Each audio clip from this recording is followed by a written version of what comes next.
Howdy, howdy. I just wanted to make another video, start another Twitter space, see what's happening.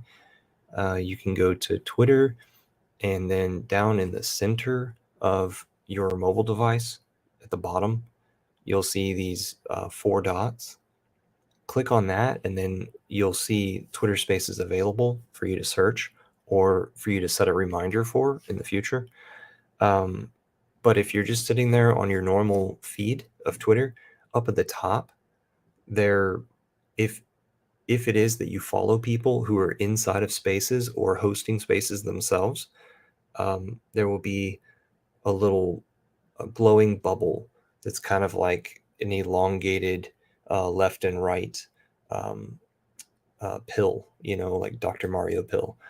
And inside of that, we'll have profile pictures of people involved. And if it is that there's someone that you're following, then possibly you'll see their image there and you might recognize it.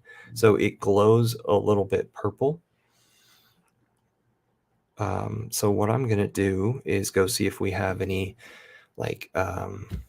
any agents, let's say, of the Hex community who are ready to go into other people's spaces or are spitting some good stuff inside of Hex spaces, Hexakin spaces. So go to, I need to share this screen.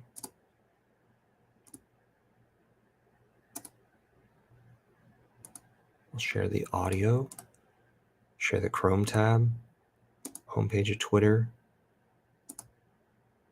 and we're up. Now, I'm going to go back to the Twitter stuff and search for people I know. There's Cajun here, Miss One. I saw Hex Keef. He's been going by Crypto Kef prior to this, so you might know him as that, but he's always been this handle, Murder Sauce. So I enjoy listening to what he spits out. He happens to be in the space with Cajun, and he's got a mic. He's a speaker. Hex is the Way is another good speaker. Cajun, she stays on top of everything and facilitates us. Hex Deck, he's a Hexakin OG. He's been there in Hex for a long time. Plus, my burner wallet is connected to Matcha. My token approvals are all good there. It's just like easier. Okay, I hope you can hear it. Guess what Richard just posted? What? He posted a Floor is Lava post. I thought it was pretty funny. Oh, fuck. God damn it. You made me excited. Wow, yeah, you kind of got me there. All these photos said we were going back to 28 Bitcoin, whatever.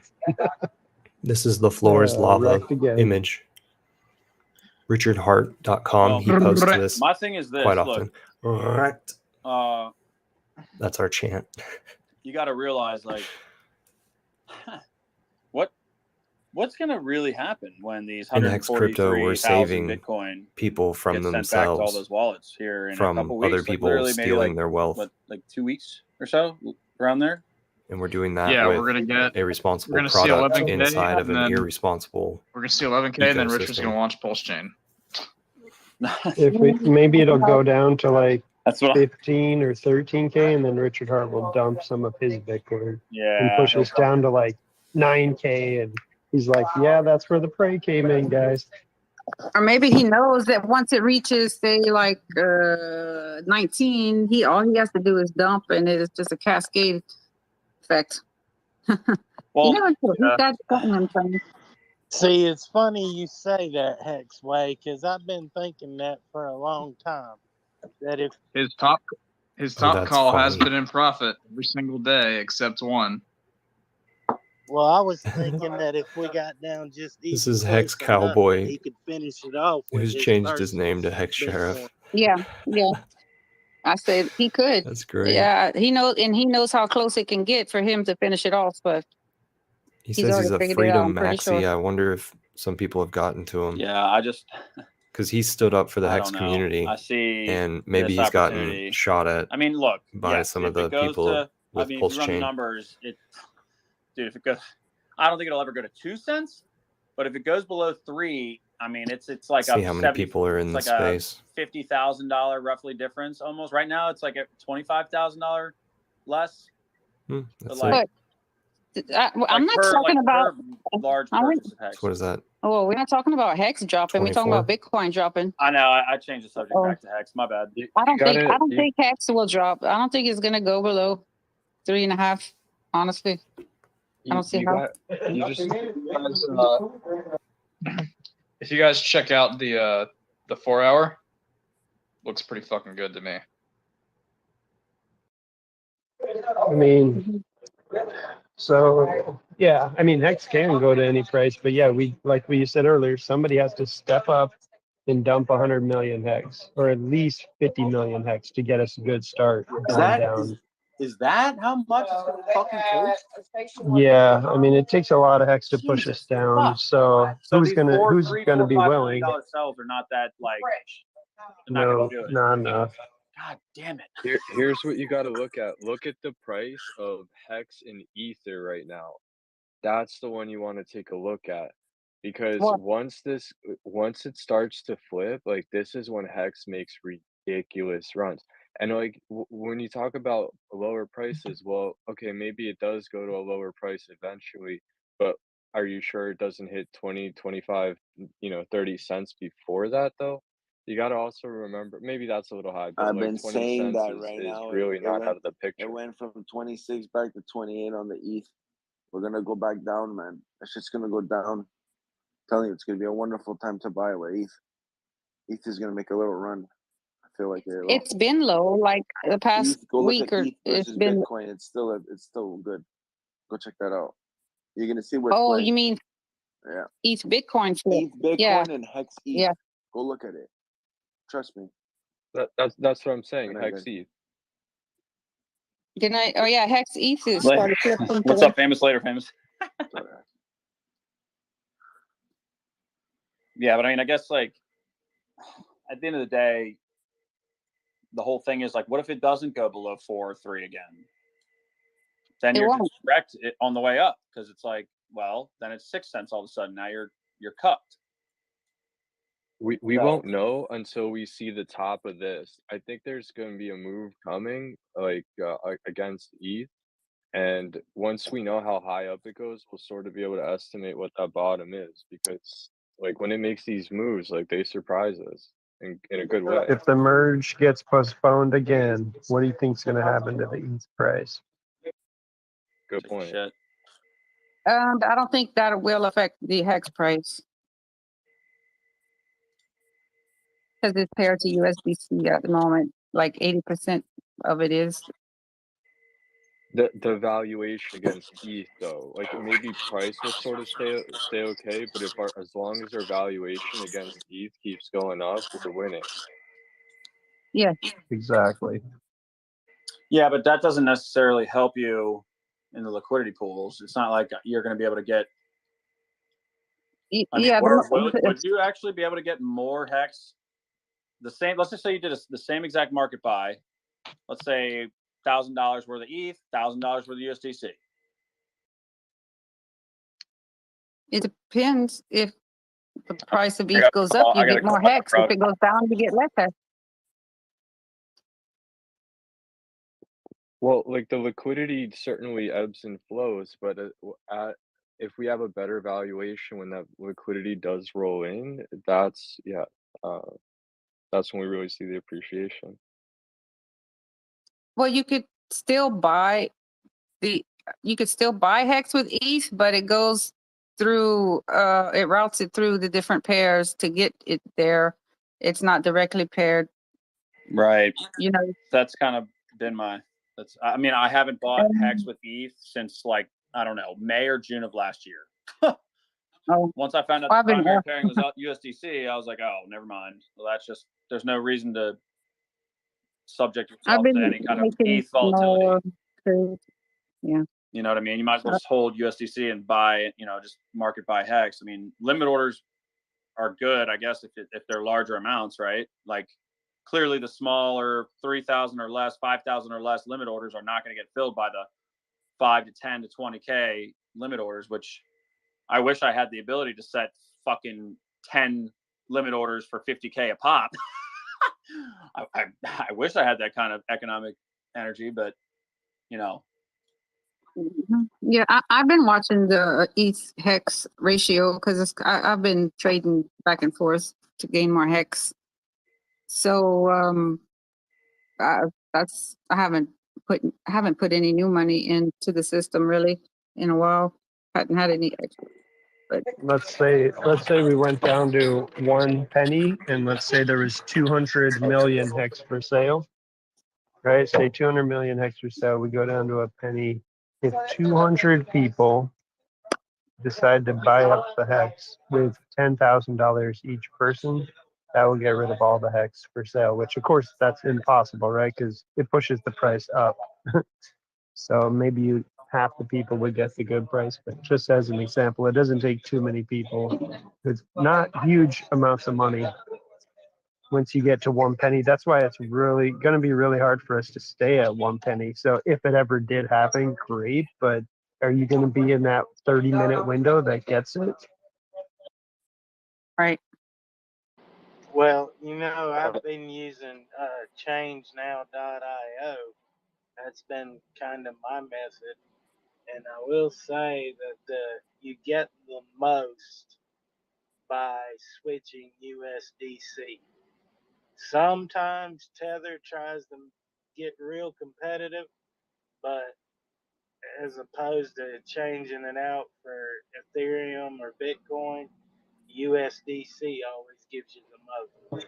How about Algorand or maybe a BSC coin? Probably Algorand's pretty good though for Change Now. Yeah, I've never tried those. Yeah, check out Algorand next time. Algorand to Hex with Change Now. Really good pair.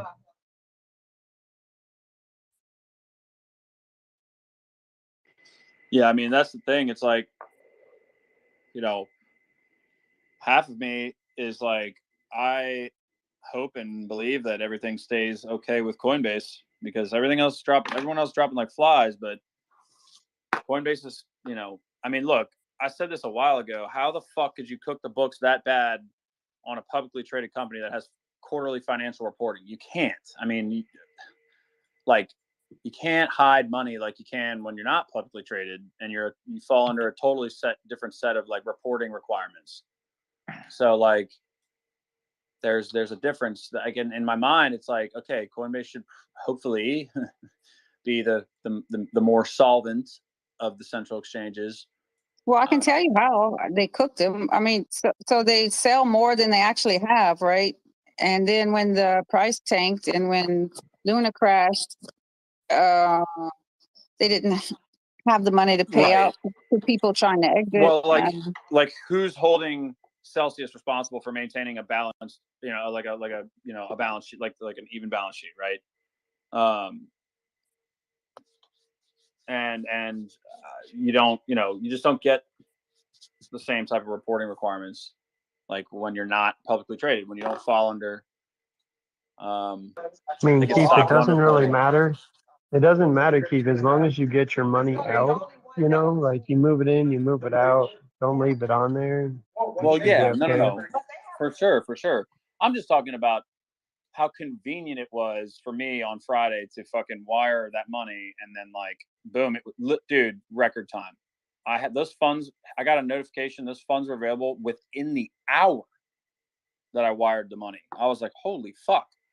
So I have to say, be careful still. I would still like do smaller amounts. Like don't do a $20,000 buy. Do like, under 5,000 at a time. I'm just talking they about your money might eventually get stuck on there if they start running into trouble. And without you think, you've been going smooth and all of a sudden, bam, you can't get it anymore. Well, I tested the waters with an amount that's over like certain IRS reporting requirements and shit. Like I definitely moved a significant amount of money, and yeah, they fucked with me a little bit when I wanted to send it out, but it was within minutes. They approved, good, done, like I didn't have any issue. So it was like from a fiat on ramp perspective, I couldn't ask for more because they could have fucked me.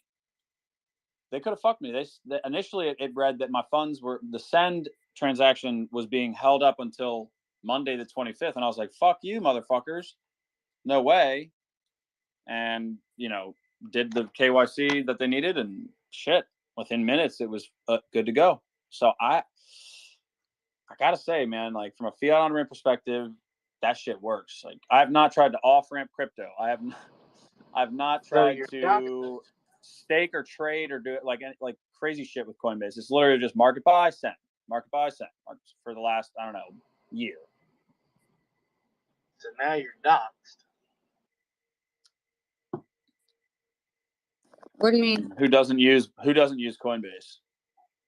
Well, a lot of people don't use Coinbase, but no matter what you use, you're doxxed if you're in the US.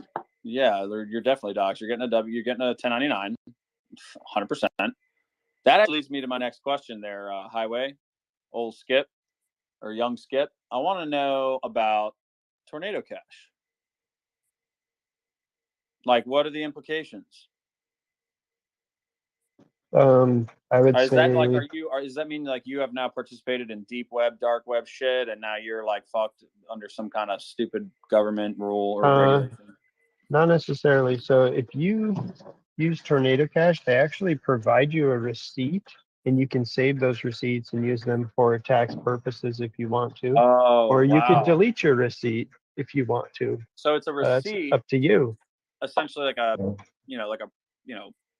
Etherscan transaction hash that shows what went down and the values at the time. So that's what I would recommend doing is do not use that wallet with the wallet that connects through to your Coinbase. So just obscure it with a few wallets, right? Like what Hex Cowboy said, just have it go from Coinbase to one wallet to another wallet to a Tornado if you want to, and then if you want to save those receipts in case the IRS does come breathing down your neck, you could give them a paper trail and show them that you're all up to par. You just wanted anonymity, which is not illegal, right? So right, and that would only be in the event that one would have to comply with a U.S. regulator of some type. Yeah, I mean, our reporting requirement is to report everything, as far as it, and it's not which wallet connects to what wallet. We're just showing, basically our gains. So.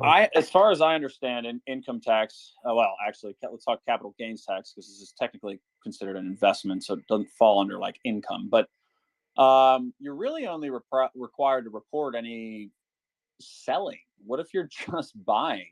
Do you still have to report buys? I mean, the W-2 comes out from Coinbase, right? But from a blockchain perspective, Etherscan perspective, are you required to? No, you won't have a taxable event until you trade or until you actually sell. And then there was a potential profit made in that time period, right? It's a trade and a sell that they're interested in. So there we could potentially run into an issue if you traded USDC for Hex at a certain price, and then Hex goes up in value. Are you subject to this? See, this is the nitty gritty of all this.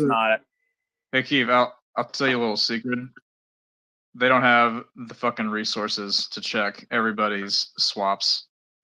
Right, 100%. So the honest truth is that no one's gonna really mess with you until you go to spend a buttload of money, man. Yeah, exactly, dude. Exactly. And see, that's the other thing, right? Like, you go from the non-custodial world. Let's say you're an OG. You sold a bag of Hex. Let's say you sold 1 million Hex, and it was, I don't know, whatever, 20, 30,000, whatever. You're required, like Coinbase will, let's say you send that USDC from your non-custodial back to Coinbase to off-ramp, and you want to send that USDC to Coinbase, you flip it back to USD, you sell it there, boom, that's where the sell happens. But USDC is a stable coin. So Well, don't do your swap on Coinbase. Do them in your MetaMask, and they won't know. no, I'm saying like in order to get that USDC quote unquote profit, right, from selling my hex on chain, which is through Uniswap or Matcha.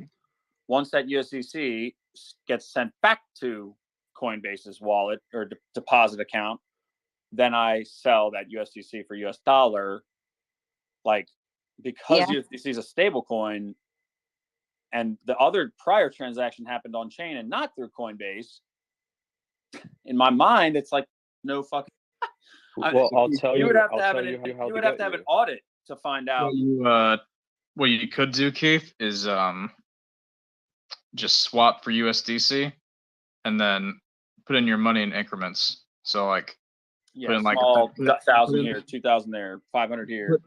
put in Well, put in put in Mm. nine put in $8,000 at a time, just every month or so. As long as you don't trigger the IRS, nobody gives a fuck. I wouldn't even put that. Yeah.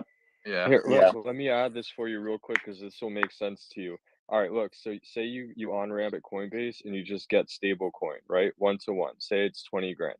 You send that 20 grand off to your MetaMask. You buy Hex. Whatever happens, that Coinbase has no idea because it's in a different wallet. Exactly. But hold on. But if you bought Hex, you swapped into Hex and sent that off on Coinbase and sent that off. What they would do is they would estimate based off of knowing that you had a certain amount of Hex that you sent. They would know that by the time Hex is a certain price, you should have this much.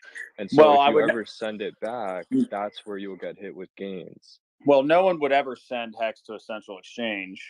Like you would, I wouldn't imagine anyone doing that. It would be and this is theoretical. I'm not even saying for me. I'm saying like if I, was a giant bag holder of Hex and I wanted to pull some profit, that would happen on chain in a non-custodial wallet, preferably anonymized by Tornado Cash.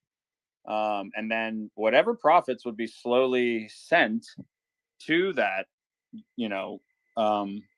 Coinbase account, which once the USDC is received there, that's when, if anything, would get reported and you would sell it for US dollar, which would be a 1-to-1. So not a huge, maybe it's up a percentage of a fraction compared to the dollar. And then what is your liability? Not really much. No, that's not what I'm saying. That don't only send USDC. Don't let them know that you had any other asset other than just USDC. Because if you buy it there and send that asset off of Coinbase, as it appreciates, that's what you'll be taxed Oh, on. I see. Okay. Yeah. So yeah, I haven't bought anything on Coinbase other than USDC in over a year, so I don't know. I guess people do that. And if I had other tokens, I would sell them for USDC and then that would create a taxable event on chain. I haven't made a move in over a year. My last move was sacrificing. Can't touch unrealized gains, and you can't touch purchasing. Right.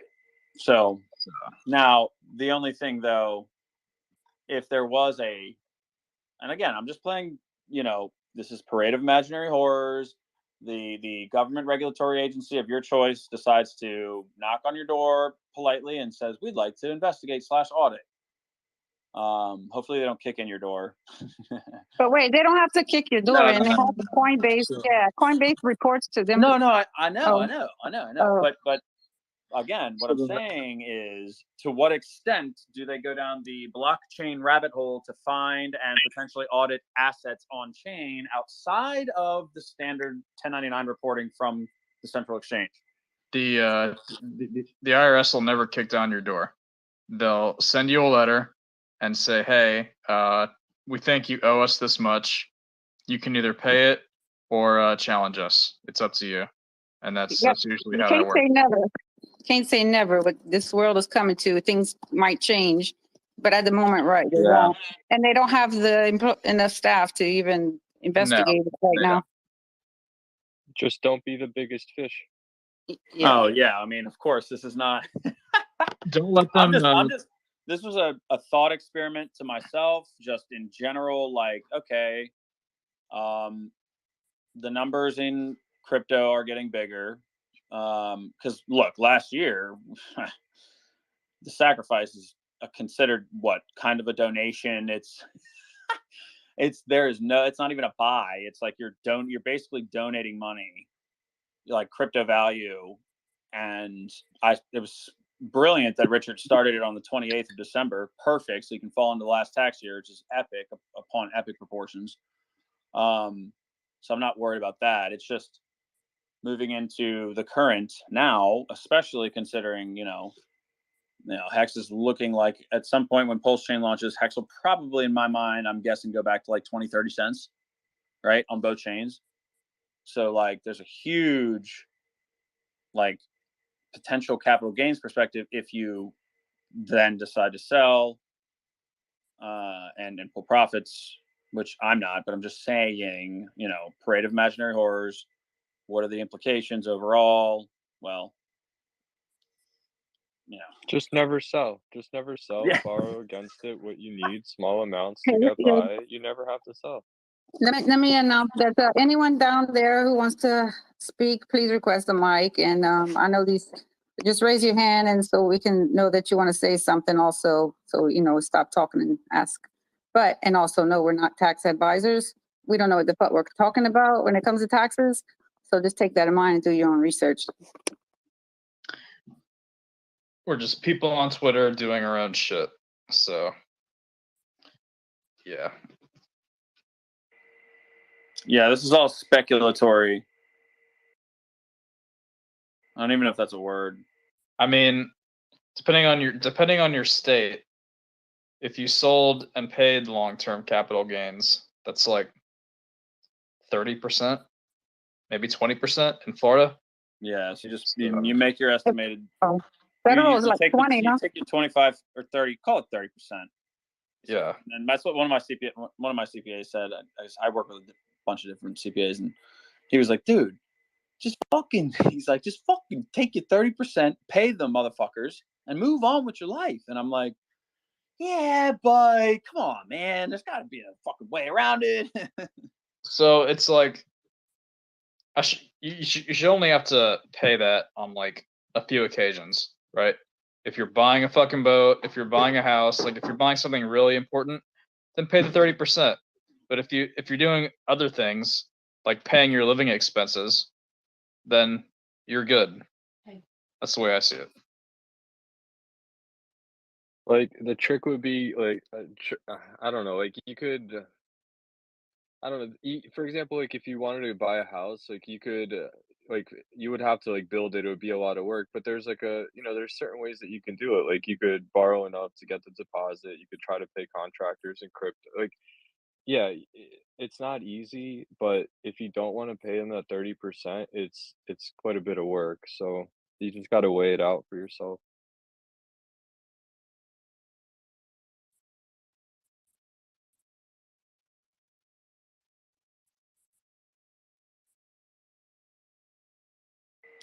It's really cool that Tornado Cash provides you with receipts. That's fucking epic. Obviously, it's trustworthy. It's been around a long time. I'm assuming everyone. And Richard Hart has mentioned it in streams before, so clearly, that's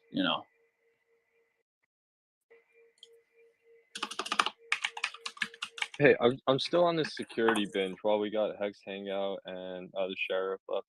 But I was looking into the whole SIM card thing. I found a company called Afani.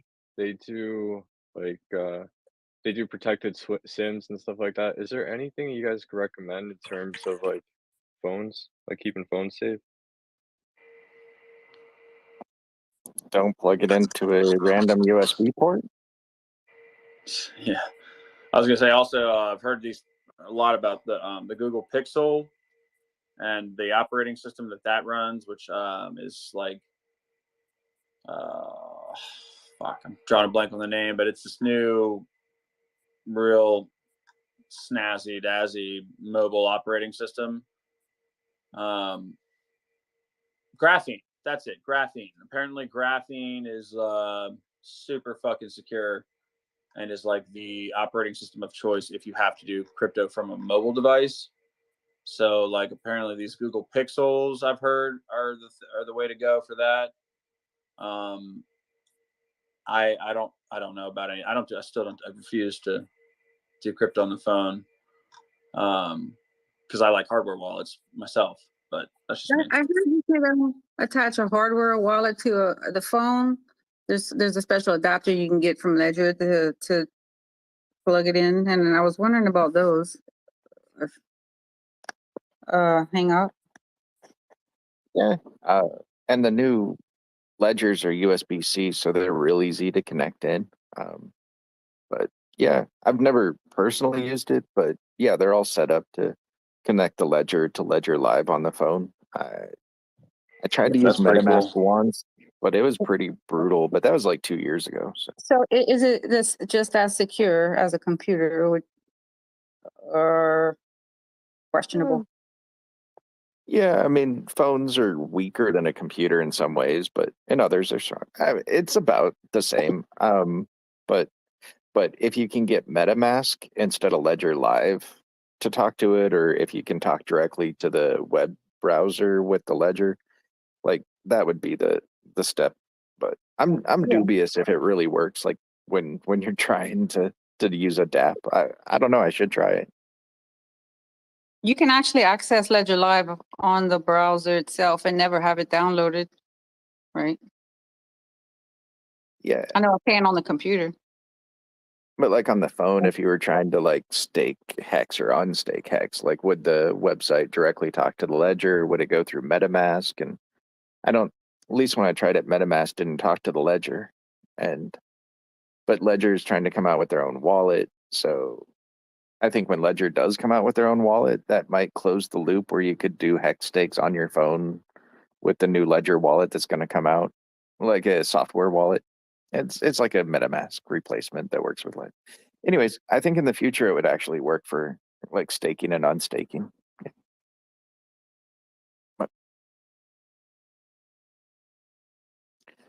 And easy tips for securing your phone. On your SMS, it's automatically downloads multimedia like movies and videos and audio. And switching that off in your SMS settings to not auto download. So like if random phone numbers send you a PDF or a movie, it won't auto download it. And every now and those get attacked. Switching over to a secure messaging app like Threema that doesn't use your phone number, that's a huge bonus.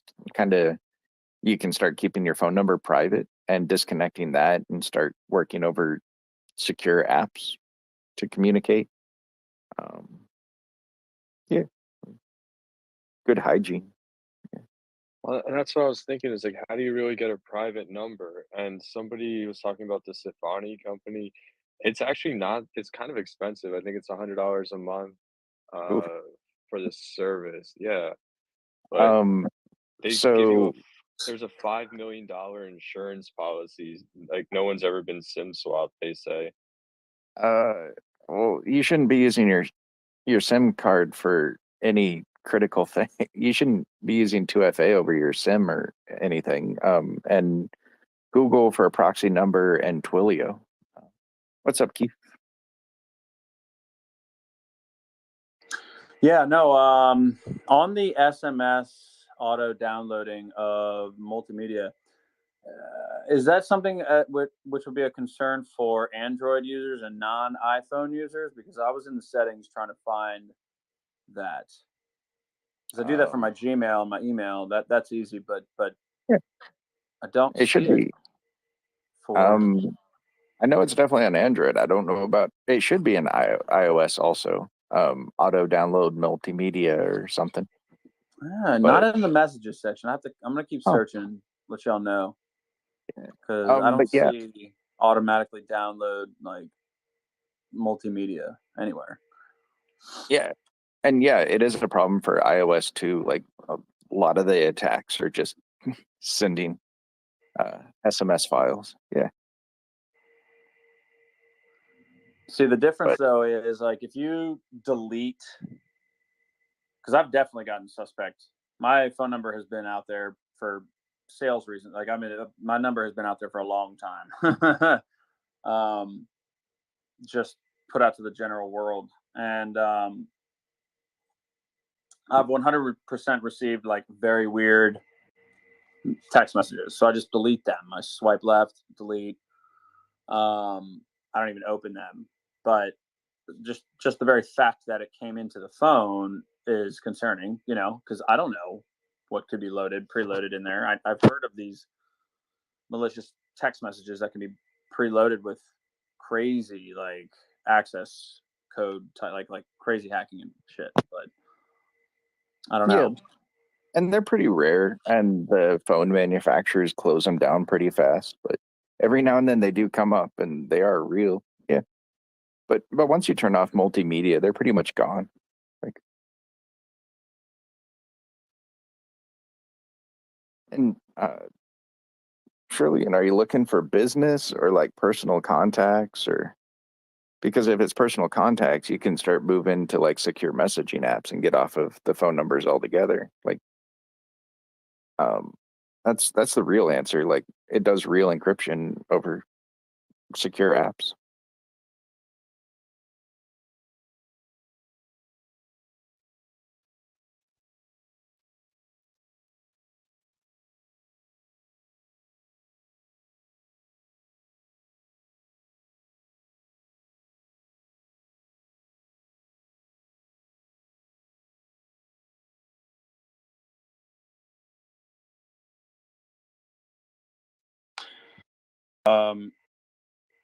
Yeah.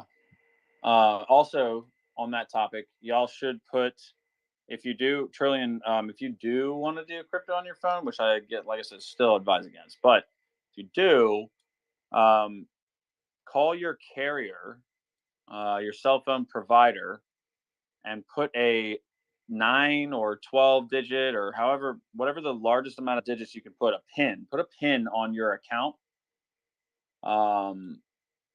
So like literally tell, for example, like AT&T or T-Mobile to put a PIN number on your account, and use the maximum number of digits. I always like 9. 9 seems to be the go-to. But that's It's to not prevent the SIM swap. Yeah, that's so that if somebody does get access to your cell phone number via the carrier through a SIM swap kind of hack, they would have to know your 9-digit PIN. I don't do crypto on my phone. This was more to get a SIM card that wasn't tied to any name. Oh, you can do that at Walmart. Walmart. I don't know how that works. Yeah, I'm sure you can go get like a burner preloaded. Well, I actually know some folks that go buy preloaded devices that have a preloaded data plan. You just go there, you pick the phone up, you pick the data plan up, you got 30 days, you pay the shit, it's all included, and then that's it. You got a phone number, not tied to any shit. You can make up John Doe, make a brand new Apple iCloud, fucking John Doe at iCloud.com, fuck you all, totally anonymous. And I've heard of people doing that for sure. No, I've had burner phones. The whole thing was I was just looking into like, is there any difference? Like, yeah, I could go to Walmart and pick up as many as I want, but like, are any SIM cards more secure than others? And yeah, but I think what you guys are telling me is pretty much facts. Like, it's kind of all the same. And it depends on what you're trying to be anonymous against. Like, if you're trying to be anonymous against a drug dealer down the street, then a Google phone number will do you pretty good. If you're trying to be anonymous against a 3-letter agency, like you need to do VoIP and some sort of like international thing. In the middle is a voice over IP services like Twilio. They'll give you the ability to build hundreds of phone numbers if you need to rapidly change your phone number. And you want to like constantly rotate it, you can do that. But what heck Keith said about going to your carrier, setting a PIN code, sometimes they call it a password also. So like if I call up with your date of birth and your phone number and I say I'm you, they'll challenge me with a password for sending me a SIM card. And that's actually pretty effective. But yeah, because I mean, then again, it's like you know, all these hardware wallets have a pin. Well, I don't know about Ledger, but Trezors have a pin. So even if you got my fucking Trezor, which you would have to have, well, you can get my seed, but you're not going to get my seeds. Like, let's just say you got my device, you'd still have to fucking brute force a 9-digit password, or 9-digit pin, prior to, you know, being able to approve that transaction on that device. But anytime you can like put a pin in front, you're just increasing your you're just like increasing the barrier to entry for potential hacking, for potential avenue of attack, right? That would be my like general just 101 stuff out there. And you know, my shit is fucking 32, 35, 34 character, random alphanumeric, special character, everything. Fuck, I've had some like entities tell me your password's too long, we only allow 12, and you have to, you know, back it down, tone it down a little bit. But yeah, I mean, the more you can pin, you know, put pins on everything and passwords and lock everything down, the better. Yeah, the Ledger does a pin, and it gives you 3 tries before it wipes it. Yeah, I don't know how many tries Trezor gives, but I'm sure it has another similar failsafe. It does a time delay where like after like 10 or 50 tries, it like waits a year before you get another try. Like it's pretty good too. Nice. Hell yeah. Yeah. Oh, traveling through the airport and I fucking fumbled my Trezor and it dropped my Trezor in a you know, a gate C32 at some fucking airport. And the person who found it just happened to know what they were doing and how to hack these things, and they found it. and now they can brute force your shit, maybe, but probably not. You know, I mean, the chances are super low, and I don't know. But see, then again, it's like if you're walking around with your phone, you fucking doing crypto on your phone, and you go to an airport, you sit down somewhere, some fucking asshole next to you picks up your shit and gets into your phone. Like, I don't know. That's, you know, there's technology out there that we don't, I don't even know the beginning. I know it exists. I mean, if we could swipe our credit cards and debit cards on a little reader on a device, like think about the swiping technology that's out there. So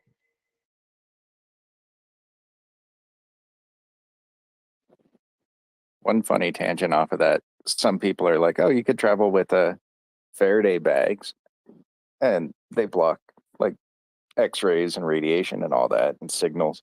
And if you travel with like a little pouch Faraday bag in your luggage, they will dig through that to find it. Like, and yeah, after you travel with it a couple of times, they'll stop flagging it. But like the first time, they're definitely going to dig through your bag. So put something fun for them to find in it. see, that was one of my concerns about like flying with my Trezors and putting them in a Faraday cage type of envelope type of thing. Was like, bro, that shit is going to be like blasted on the X-ray machine, because they're gonna be we can't see what's in here. What the fuck is in there? That could be a bomb, a gun, knife, anything. Like they're gonna want to know exactly what the fuck. Oh, the first time, just throw some like USB sticks in it, and they'll find it and check it. But like they basically tie it to your profile, and then it's okayed. But yeah, just throw some USB sticks in it and travel. See, tie it to your profile. I don't like that. Well, they're tying it to your profile. You walk. They know you purchased the ticket, right? They know what car you drove. They know how heavy your luggage is. They know if your luggage is heavier than what you arrived with. Like, it's a profile. Like, computers are smart. That's what they do. Good thing I don't travel through TSA. I keep it to a very absolute bare minimum. I drive everywhere. Okay, they have what was it? The program called Tripwire that integrated all cameras across the U.S. Yeah, sick. Good thing I wear a face mask and sunglasses while driving. Oh, they do biometrics and they do object tracking at a distance. They don't use faces. They use how you walk and your gait and your clothing type. We'll see. My clothing type changes often. My walk Put also. rocks in your I shoes. My walk. I changed my walk. Put rocks in your shoes. People off. Depending on if there's any sexy girls around, I might like hunch my back a little bit, fucking stiffen up the shoulders, fucking flex the traps a little bit. you know, pull the shirt up a little, you know, kind of fuck around like that, see who's watching. Maybe the cameras are watching. Maybe it's a hot girl. Maybe it's the fucking NSA. I don't know. Point is, you know, and I burned my fucking fingertips off, so I don't have fingertips. I did that a long time ago. I learned that lesson. The world is so slippery if you don't have fingertips. It turns out fingertips are important. Like if you want to hold a glass of water, you need fingertips. Well, when the fucking DARE program at my local elementary school convinced us all that it was going to be a good idea to fingerprint ourselves for fun. Get fingerprinted. Yeah, it's a fucking scam, dude. They got us. They got us early. If you're born in the US, they got you fucking when you have a birth certificate, you're fucked from the beginning of time. And then you get cuckolded, you get, you know, cuddled into giving away your fingerprints at your DARE county fair at the fucking local elementary school. Hey, honey, let's go get our fingerprints done. Woo! They get the Just kid's give them your profile. key. Yeah, it's wrecked, bro. It's wrecked. You're a party, Keith. That's awesome. So I burned my fingertips off. I'm just kidding. I didn't do that. I'm 100% profiled in the system. I just think we're part of the legendary set of people that are going to fucking revolutionize the world. So the government doesn't quite know it yet about us. Maybe about some Hex OGs who have been fucking pulling profits, which I totally would have, bro. If I made $60 million in 2 years, I would fucking sell a large chunk of that bag, like without a doubt, and put it into assets immediately. Like without, and not be subject, like take some of that profit and not be subject to fucking volatility anymore, and just own like massive amounts of assets. No, cash poor, asset rich. Then start getting into the fucking, I don't know. Never mind. Liquors, ladies, and leverage. They'll fuck you every time. Richard said this. Liquor and the ladies gotten to me. Now I'm over here talking about buying assets and taking out leverage on those fucking assets to buy more assets. Fucking wrecked.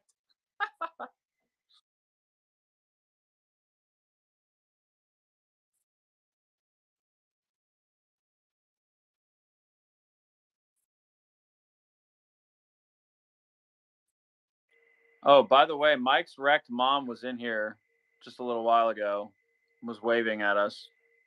Oh damn. Yeah, I should have said something. I was going on a rant about fingerprinting children through the local county DARE.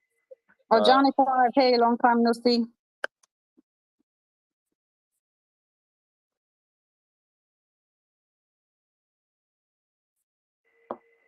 Yeah, if anyone wants to learn about Hex or Pulse Chain, feel free to come on up and ask some questions. I know there's some folks out there. The name of the room is Pulse Chain. Yeah. Oh, I have a topic of discussion on the subject of Pulse Chain. Has anyone gone on PulseX and seen what the fucking prices of everything are? But yeah, but I hope you're It's not all fake. It's not real, but I mean, yeah, I have. I love it. It's looking really good. Do you know that there's actually $1 billion in liquidity on Wrapped Pulse? I don't know if you guys went and like saw that shit. But literally here, this was as of the other day. Let's Every project has minted their Pulse to test.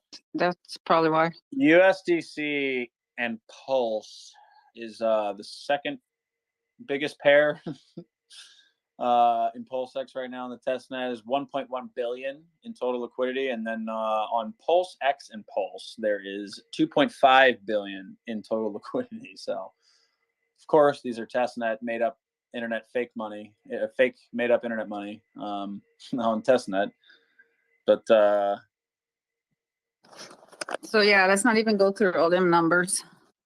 Just know that a shit ton of people are testing the testnet. Yeah, it's exciting because Hex is like $2. Oh golly, it's just funny to look at, like, oh wow, what could a future state look like? Oh, fucking least there's a test net to kind of reference some kind of frame set, frame of mind. So tell me, how many pulse are in liquidity pools? Not dollar wise, but does it have like let me see. I can't really see it. I just see total liquidity on the PulseX, like. Let me see. I'll look. Let me see if I can. Farms. I was looking at the farms.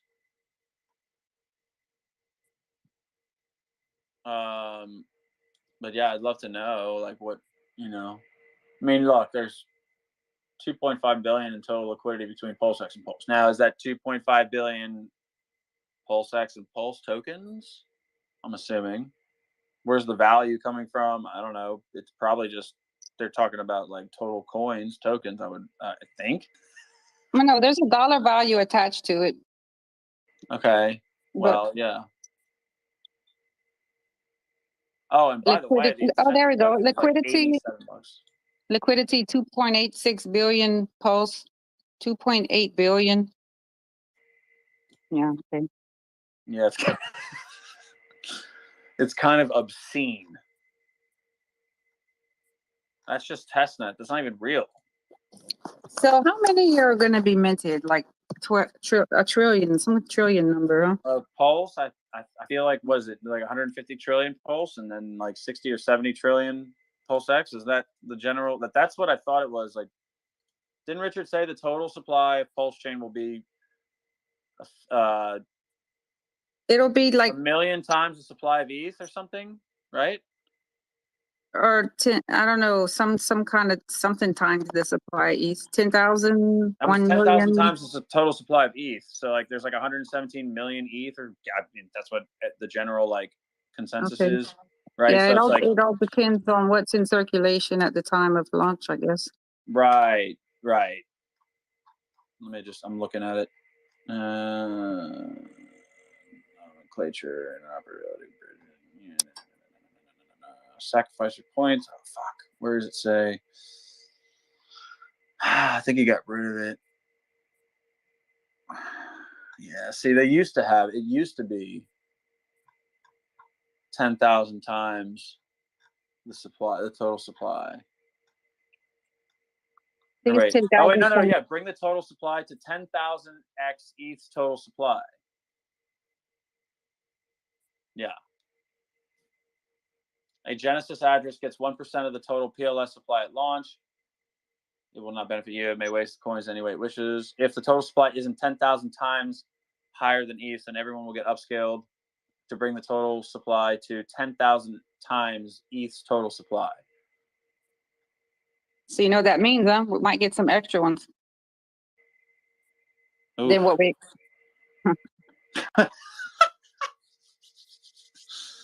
Oh, the nomenclature is limited. So yeah, I know the bot gets some, and then we get some in our wallet, and then we have no expectations of. Oh wait. Mm-hmm. Yeah. So I mean, basically, if you think about it, though, like take 117 million times. Yeah, it's 5 zeros. It's a lot less. Hold on, I'm fucked up on that. That's a lot 100, less. 117 trillion. 170 trillion. 170 trillion. I think I was missing a zero. Yeah, that should be. That's if he does. If they say it's 117. Well, I mean, like we don't know what is the total supply, total available supply of ETH right now. Yeah, I don't know. I don't know. I'm not even gonna try. It's not more than a billion. You have to like. I don't know if they're including the wrapped ETH or which whatever. Yeah, I try not to even try. It hurts my brain to look up everything. But we know. I mean, it's definitely going to be 100+ trillion for Pulse, and then almost 100 trillion for PulseX. I mean, it has to be. I do have something to say about the testnet. There is there's a live testnet version 2.5B instead of 2. 2B, it's 2.5B. In progress on the GitLab page, but we cannot access it yet, or at least the RPC. Yeah, like we don't have anything not else up. official than the actual block height of 941. What? Yeah, the current block height that we know about is 941. Oh, It no, was yeah, but 940 on the previous testnet. Now it's 941. I don't know if they changed the block height or just added some features, but there's a 2.5B running. But we would need new RPC settings to access it. Yeah, but it is running. it's probably the same like TPLS, all that, but the URL is different, and the block height, the chain ID block, like the actual chain ID is different. I bet you that's, and we don't know what that is yet. Yeah, at least we know there's some development, there's some things happening, and I guess they'll test it a while and then release that 2.5B to us to test. I'm hoping they're just using that new one to I don't know, do their validator rotation or whatever it was. Yeah, because they want to capture more. See, like from when testnet remember testnet 2.5 or 2.5B or 2B, V2B, sorry, V2B went live in like March 20 something, right? So remember, like from a snapshot perspective, anything after that, you don't have your copies to play around on testnet. You know what I mean? Oh yeah, right. But that doesn't matter really. Well, I know. I'm just saying you can trade. You can get free test pulse and trade whatever you want within the. Well, right. No, I'm just system. saying though, we need to put like they need to see what real load looks like on the system, and release a new update, a new snapshot of all the ERC20s get copied to PRC. You get your T. No, PRC, I don't. No, I don't think they're going to do another snapshot. That would erase everybody else's play coins that in all these projects are testing their shit. It would mess up a lot of testing. I don't know if they give a fuck about. Yeah, well, yeah, they do. I don't know. Do they? Yeah. We hope. I mean, but we have no expectations to profit from the work. Like some of these coins are playing around with their coins through liquidity pools and their DApps and their testing, and they would erase everything. It's not even so much that, it's that they would have to start over entirely. Like if they were to re-image, like take a new, it would basically just set them back to the beginning. So yeah, it's a that's good what thing. I'm saying. Yeah. Yeah, exactly. They don't want to reset, but they are just kind of updating to make it a new version with like I said. Yeah, I was just thinking about like how would they account for all of the ETH transactions that they're copying. But they've copied some already, and that's enough to play with and test. That's yeah. I'm just saying. I mean, I guess they've probably already figured out a way to do it where the entire system state is brought over and updated. Maybe that's what they're doing right now. So. Well, you have to snap. You better buy Hex.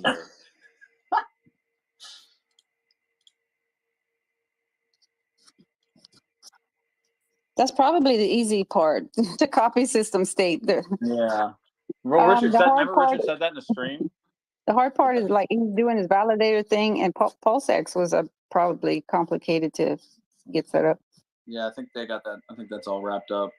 I think it's just a matter of like the validator rotation, making sure the network's good to go, also timing the BTC bottom with the Mt. Gox thing. That's our next best chance. Other than that, then we have no frame of reference for any potential idea of anything. I could see it making sense after a week or two after, the Mt. Gox dump. I'm saying Mt. Gox dump. Let's just say 70% of that Bitcoin is sold. And that's probably conservative, right? As Richard just said, all those addresses are wrecked. All those guys are wrecked. They're going to sell. They need the money. They're going to sell all that.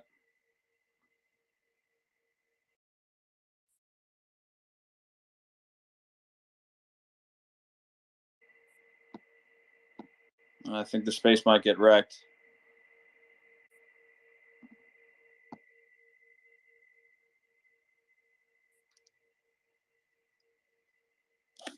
Is anyone else out there? Hello. Yep, I'm still here. Yeah, I just saw connection issues from the host, so we might potentially get wrecked here any sec.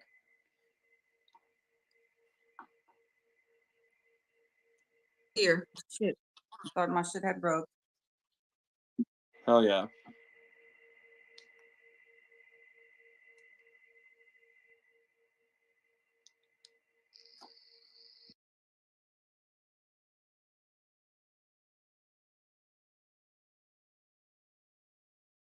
You know, the more I think about it, like Richard doesn't really have to time the bottom of anything. Even if we're just on the way up, right? And that usually starts off with a bunch of slow days, like it seems like nothing's happening for a month or two. So I don't know, maybe it'll just be like a totally unexciting. It'll seem like a totally unexciting point, but as long as we're at that past that inflection point, like we can really only go up. So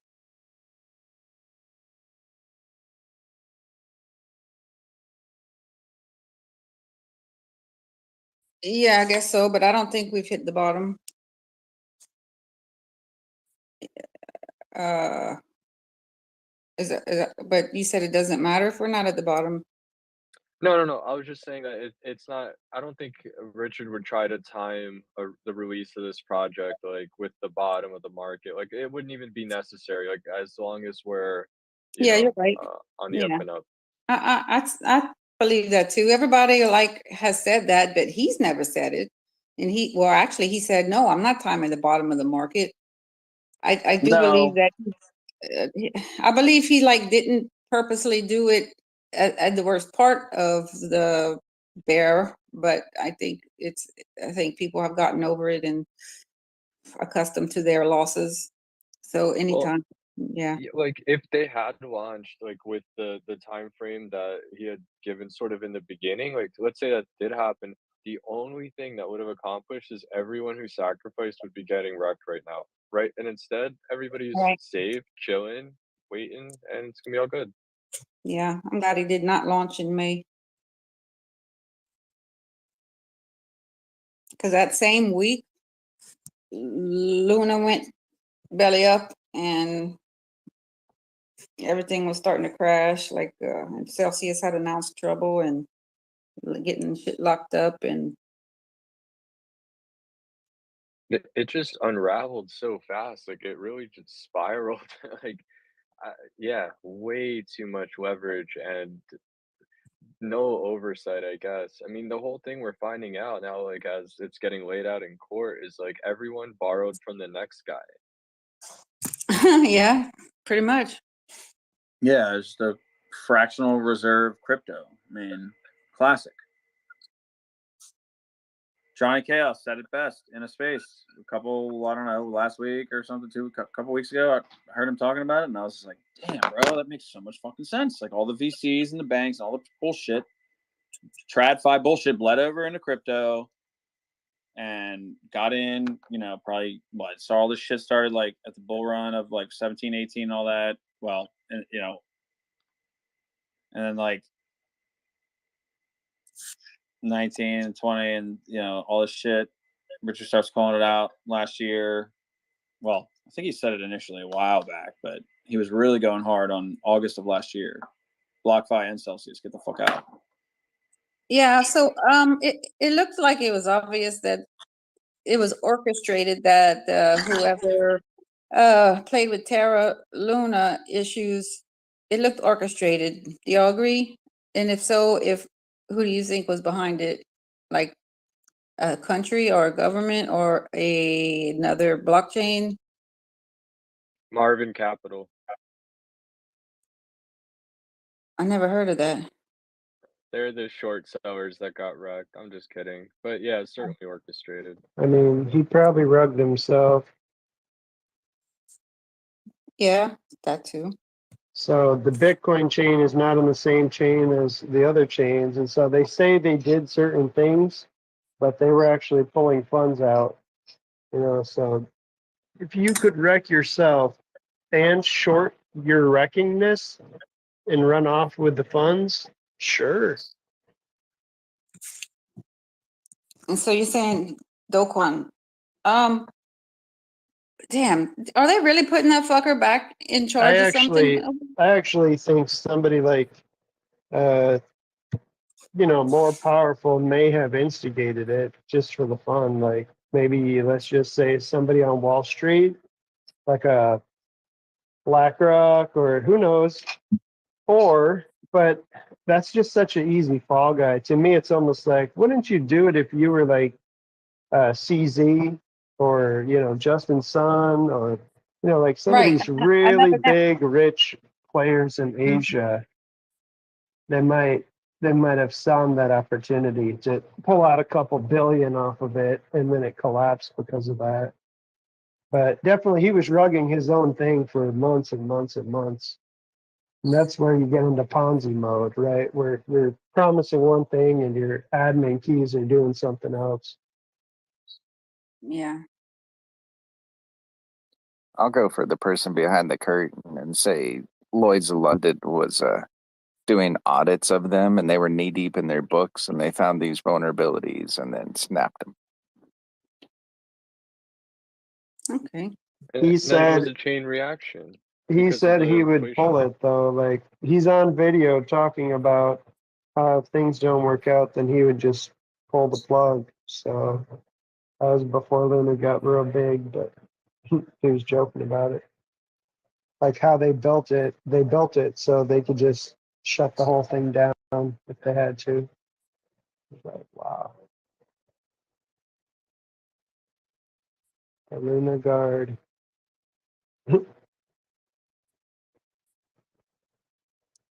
And you know what's funny? You would think people learn their lesson and move on. We had this, like Hexy was here, Pulsar guy stuff. We had this guy come in from Intercoin, and it was the same story again. It was like let's peg something to T-shares, and it's like, man, we've seen how this plays out. Like it just happened. Let's stop trying to do it.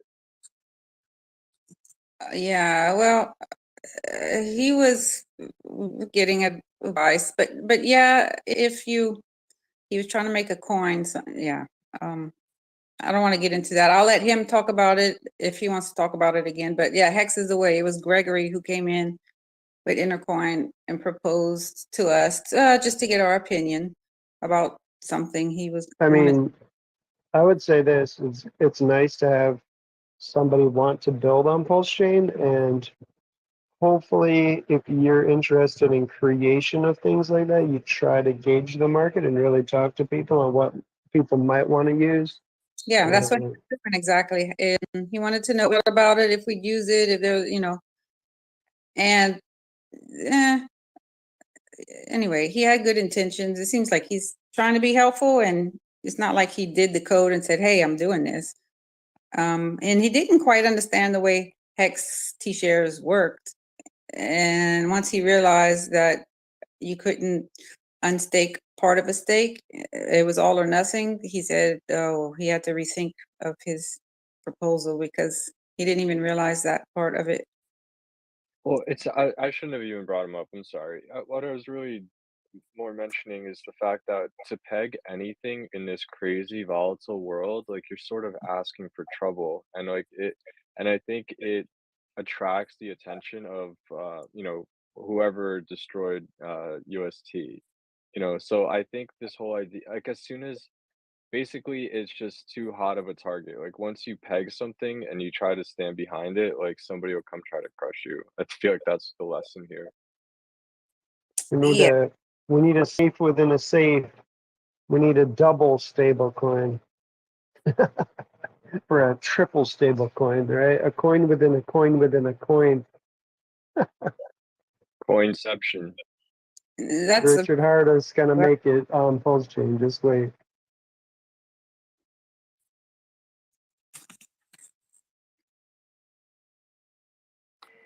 Yeah, I just encourage everyone in here to buy Hex right now.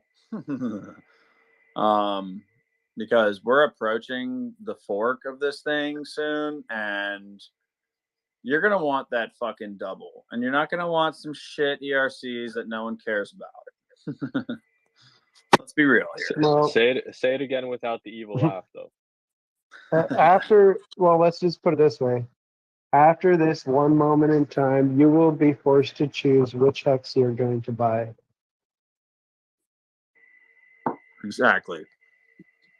Exactly. You're not going to have a free copy. You're going to be subject to ETH or Pulse fees, and Pulse fees are going to be lower, so you're probably going to lean there. But the price of Hex is going to be the same. At least, But you only get one of them at instead of least initially. God knows what happens after that. Hopefully, it's not about the price. It's like you getting 2 for 1, like you said earlier. Yeah. Right now. Right. The doubling. I'm calling it the doubling. It's the only time T shares might possibly actually be cheaper is if they're on a different chain. Dude, T shares on the testnet right now are US dollar values like $48,000. It's fucking insane. It's not going to be cheaper though. I don't think so. It's not going to be cheaper. No. It's definitely not going to be cheaper. But I'm just saying, in the future, like when Pulse launches, I feel like the T share rate is going to go through this fucking roof. Yeah, exactly. Like it's going to be ridiculous. Everyone will be dealing in B shares. Everyone will be lucky to get a B share, and then eventually it's going to go to what's after B shares? Fucking S shares or something. What's lower than the B share? I don't even know. A T share, B share, M share, M share. That's right, M share. It'll be an M share. Oh my god. M shares are amazing. And then we'll be using hearts sooner or later, huh? Is a heart part of a hex or part of a T share?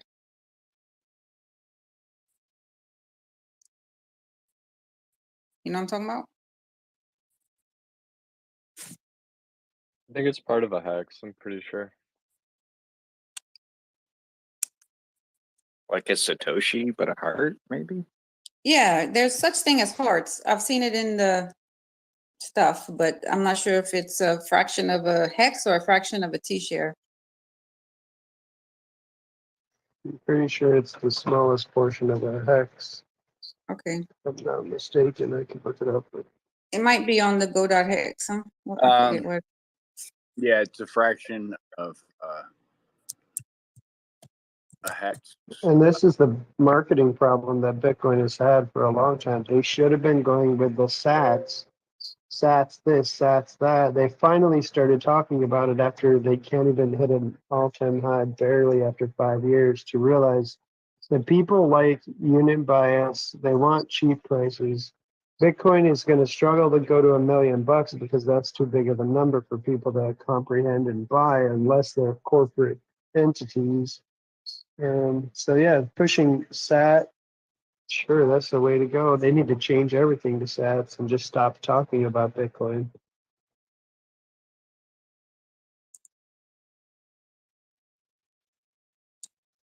Stacking sats.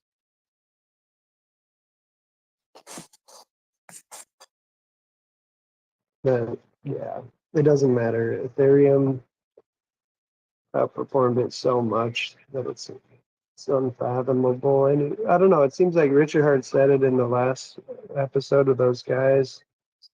Like basically he doesn't even use Bitcoin, he would use Ethereum, to buy stuff.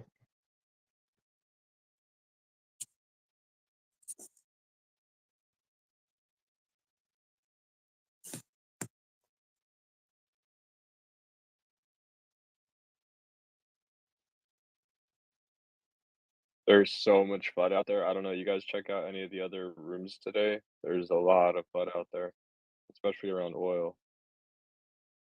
I was listening to that boring macro blah blah blah space for a little while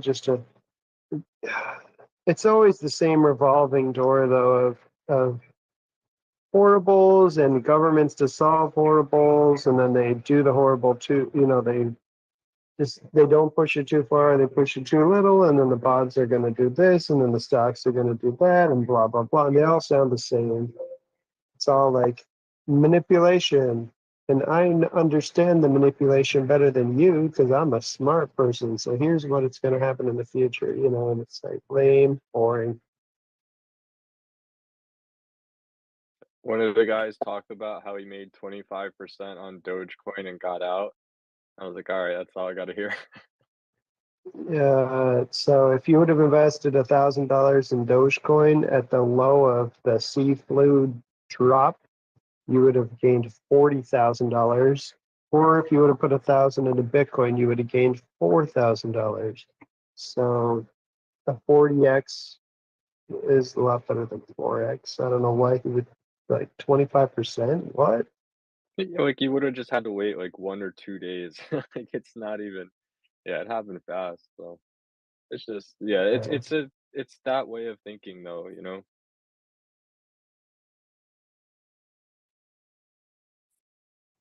You don't even want me to tell you how much you would have gained on Shiba though. Man, it's like $187,000 from 1,000 or something nuts. I would never tell anybody if I only made 25% on Sheep. I'd keep it to myself. Maybe he meant 25 times. Whatever. It doesn't matter what he meant. Yeah, it didn't make sense. But yeah, there's definitely some rough seas ahead. But you know what? Sometimes if you counter all of this FUD, like sometimes you get pretty good opportunities too. I just like the way Hex is looking right now, but I'm not sure about everything else. Yeah, I like how everybody dramatically was like, we're going up, Bitcoin to 28K, blah, blah, blah, blah, blah, blah. Everybody, all these guru influencers so quickly were like, Wrecked. pump, pump, pump, pump, let's go, let's go. No, if you really want to have a good laugh, you go join the Bitcoin Liquidation Watch YouTube channel with fucking 250 goddamn viewers live, and the sounds are just every time there's a sell, a big, you know, you just watch the fucking reds, and I'm like, what the fuck are these plebs like doing? Is this exciting for them? And I'm over there. I did this the other week, last week, and I shilled Hex.com, Richard Hart. People, chat started blowing up. Who is this? Blah, blah, blah. I got put in timeout. I actually tweeted about it. I actually even did an emergency late night stream, wasted at like 2 a.m. because I was so fucking mad at these losers who put me. I was trying to challenge the mod who put me in timeout. I was like, I'll go on fucking stream right now. Send me the link. But yeah, anyway, it'd be really, it's just gonna be fun to watch all this, dude. And I'm excited because I know that the minute that Bitcoin goes down to fucking 11K is like, that means that I really need to be ready and waiting and excited for potential launch. That's when Bullish is going to buy his one whole Bitcoin for his wife.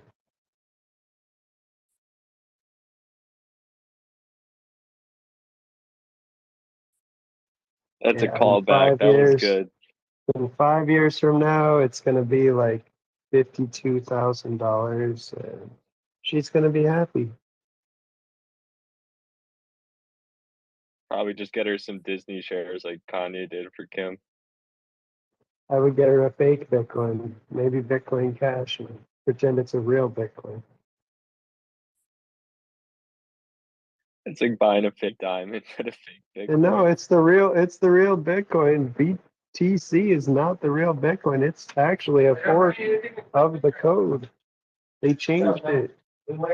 She just doesn't know. It's like a BTC is like a lab created diamond by a bunch of consensus freaks. It's like genetically modified meat. You mean Oh my God. BSP? There he is. Who the fuck would have thunk it? No way. The fucking BOMB builder himself.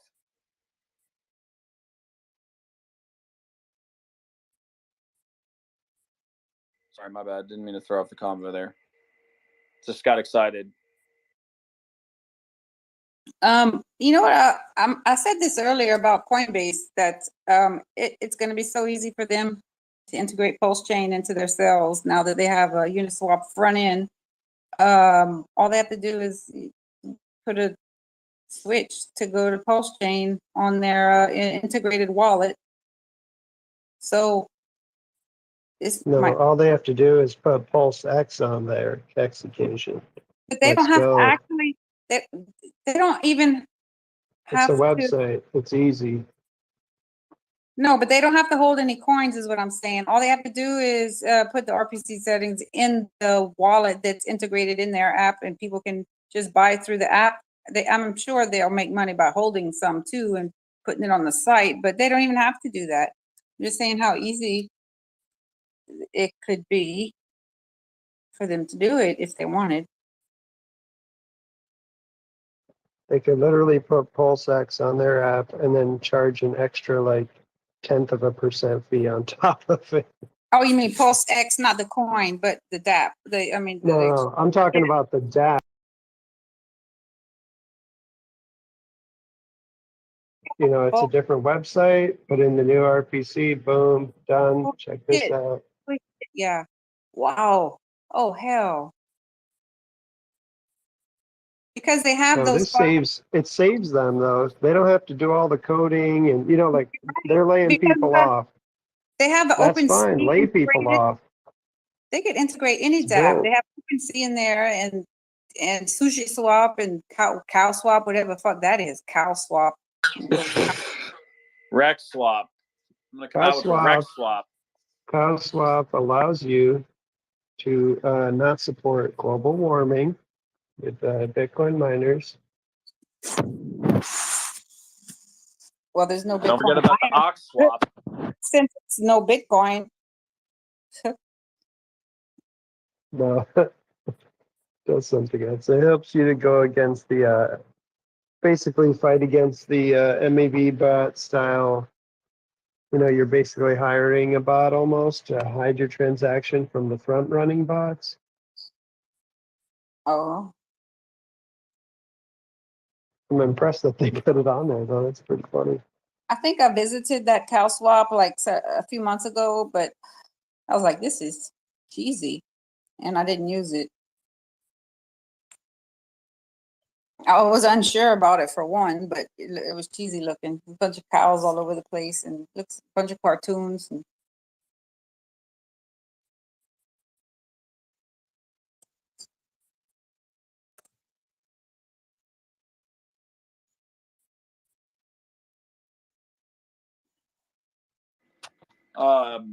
just letting y'all know, I'm gonna take a break. I gotta go handle some shit. I will be back.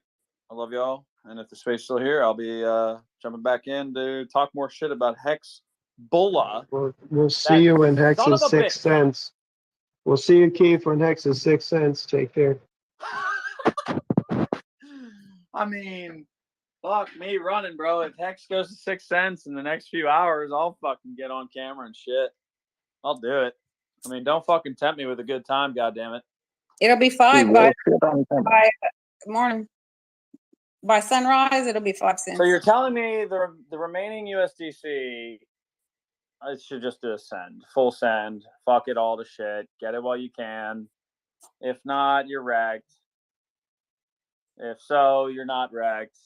And fuck it, because I'm introducing more capital, but I'm gonna wait for sure another couple weeks to touch the other amount. I'm just there's a finagling amount left that I'm See, like, this feeling that you're feeling right now, this is when you should buy. Yeah, you don't want 10 cents. We already discussed.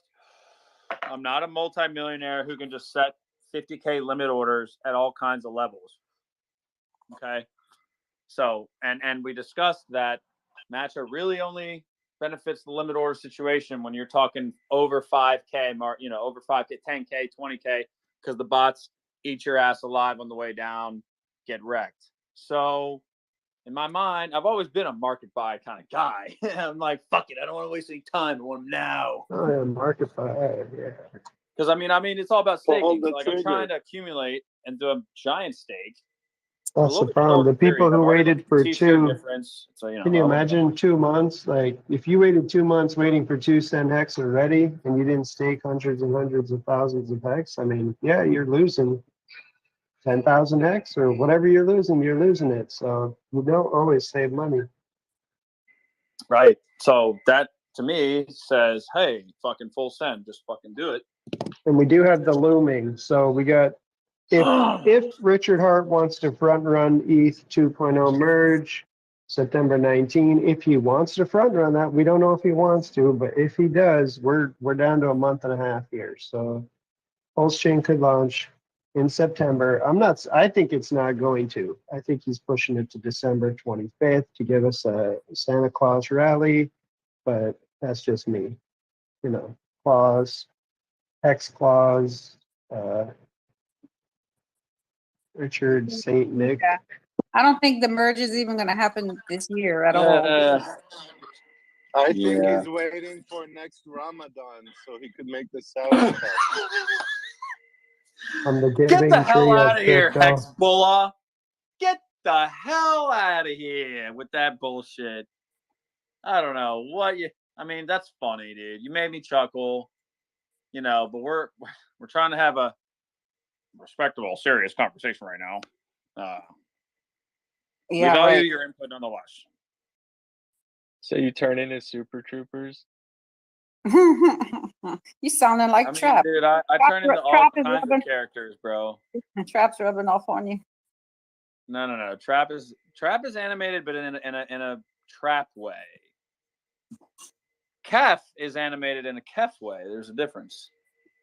I tweeted my financial advice and pinned it to the top of the room for you there, Kev. Yeah.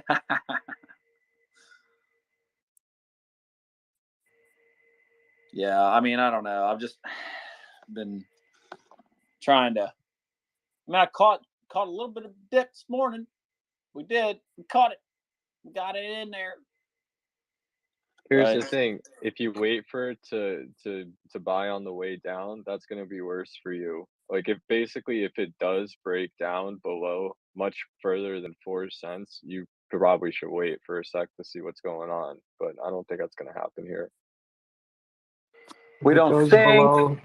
We don't if think. it goes below a certain point, you know, there's still a whole bunch of people that never bought at 3 cents. Well, look because at how much they thought it support was going to 2 cents, and so now they're all sitting with cash with their finger on the trigger, waiting for that 2 cent.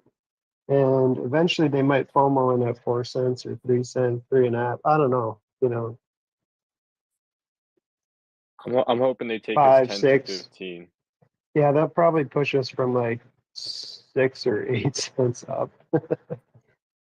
See, this is yeah, you know, all this talk of like, haha, la-di-da, we're going up. It's like, you know, it's kind of dangerous. It's kind of interesting.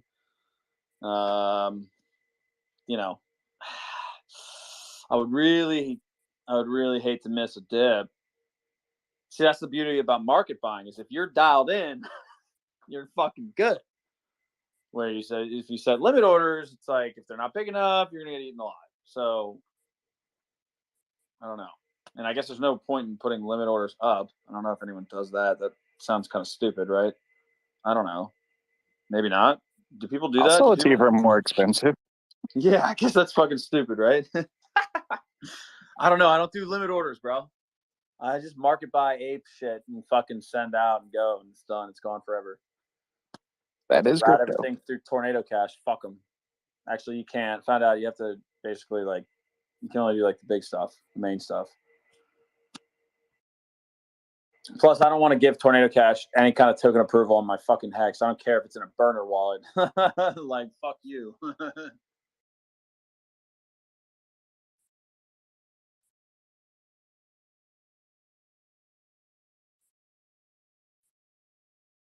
Yeah, you can FOMO the bottom or you can FOMO up the top. It's up to you.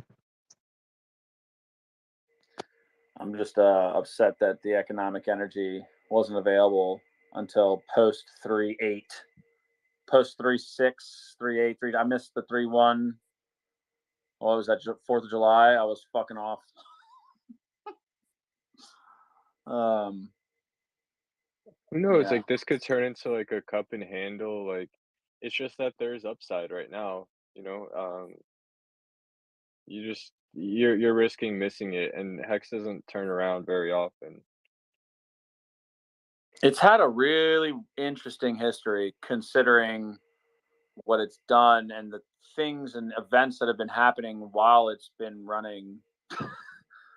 And it's just well, before we got manipulated, before we got manipulated with these LPs dumping 140 million hex, before that, hex had sustained 10 cents and above for basically a year. So for me, I call that like 10 to 15 cents is basically the bottom, right? In my mind. I don't know if that's true or not, but that's like the price that most people believe Hex is a minimum worth for the past year has been 10 cents and above.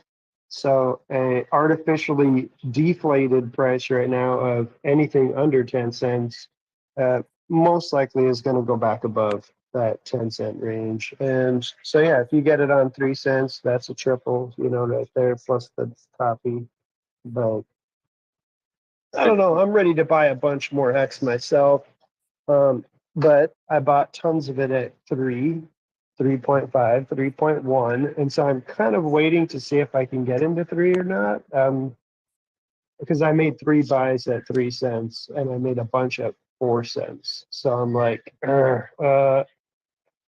okay, give me 2-cent Hex. I'm ready to load up big time. But I don't think it's going to happen, Keith.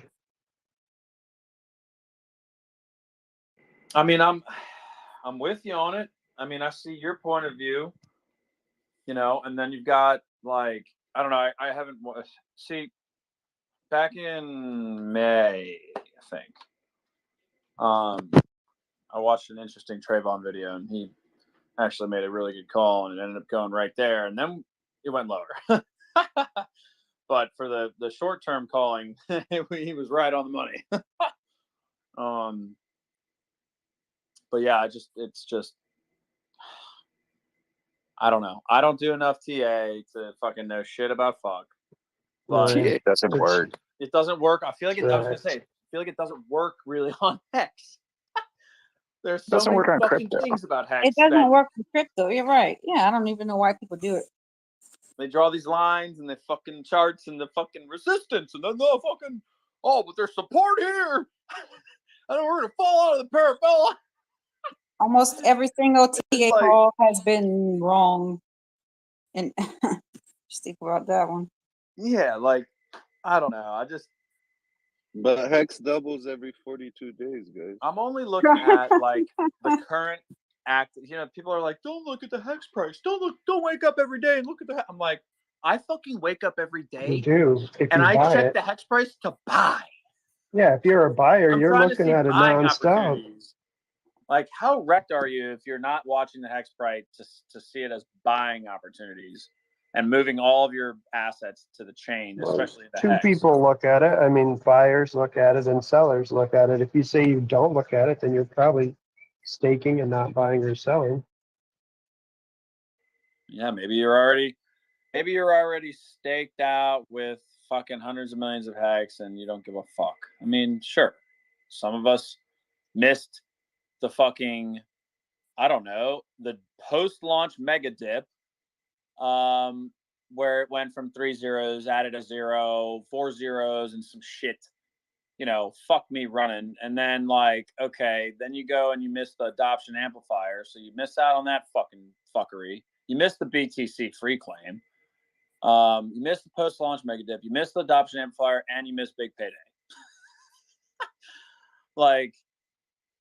The only thing left is the fucking double on Pulse Chain. That's the only thing, and maybe the low T-share rate. I don't know. I don't know. There's so much that we've already missed. It's like if you're not buying Hex, you're fucking wrecked with 14 R's. Wrecked. I can't chill it hard enough. I'm a maxi at this point. I'm fucking wrecked.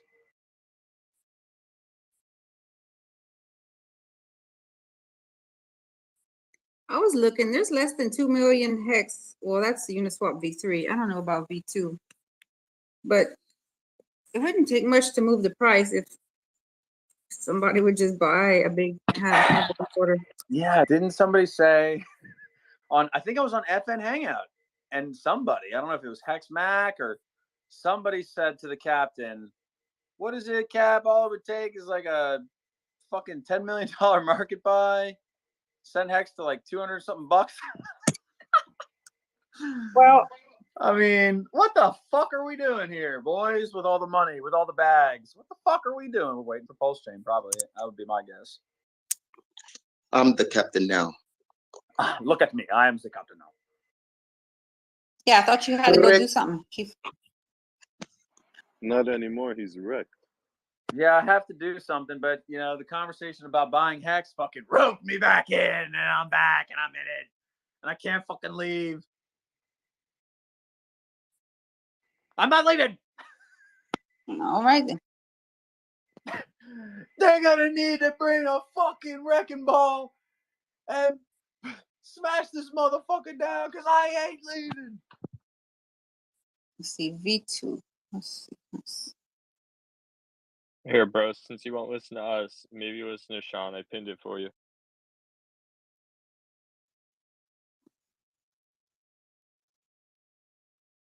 I'm also waiting on the Chipotle to warm back up in the oven. We had a little bit of a delay in the time that the Chipotle was served to the time the Chipotle is now. And I'm not a fan of nuking things like in the microwave. So it has to be an oven type of deal. And I like nuking things, but I don't like microwaves either. Yeah. Did you go to Chipotle? Did you see their crypto giveaway they're doing? I did not, but I will tell you, I went to my fucking dry cleaner. I should have taken a picture. Fuck. You know, that Chipotle Dude, thing doesn't even work. I saw the advertisement and it's not working. Nobody got my it. fucking local mom and pop dry cleaner is accepting crypto. And I said, what the fuck? And it's some cat, I don't even, some cat thing. It looked like a scam. I wanted to be like, wait, let me jump into this. I just didn't have time. I was running. I should have. I'm going to go back there and put a giant hex.com sticker and a Pulse Chain and a Pulse X sticker on their door because they accept crypto and go fucking show crypto to them, show real crypto to them. Oh, fuck. I want to talk to them about this. I don't even remember what it was, dude. Some bullshit. Something, a cat. It was a cat. Some network, some fucking crypto service network. I was like, this looks like a scam, 100% scam. What is going on? I just didn't have time to investigate. So yeah, Trillion X. Hey, good things on the horizon, right? Sign of adoption. Yeah, man. I'll show you some shit about charts too if you're interested. It's like a different way to look at things. But yeah, if you want, like, yeah, I'll show you some stuff. I'll post this later. But like my fair value price on Hex, like we were saying, 10 cents. The way the regressions are actually, it's above 12.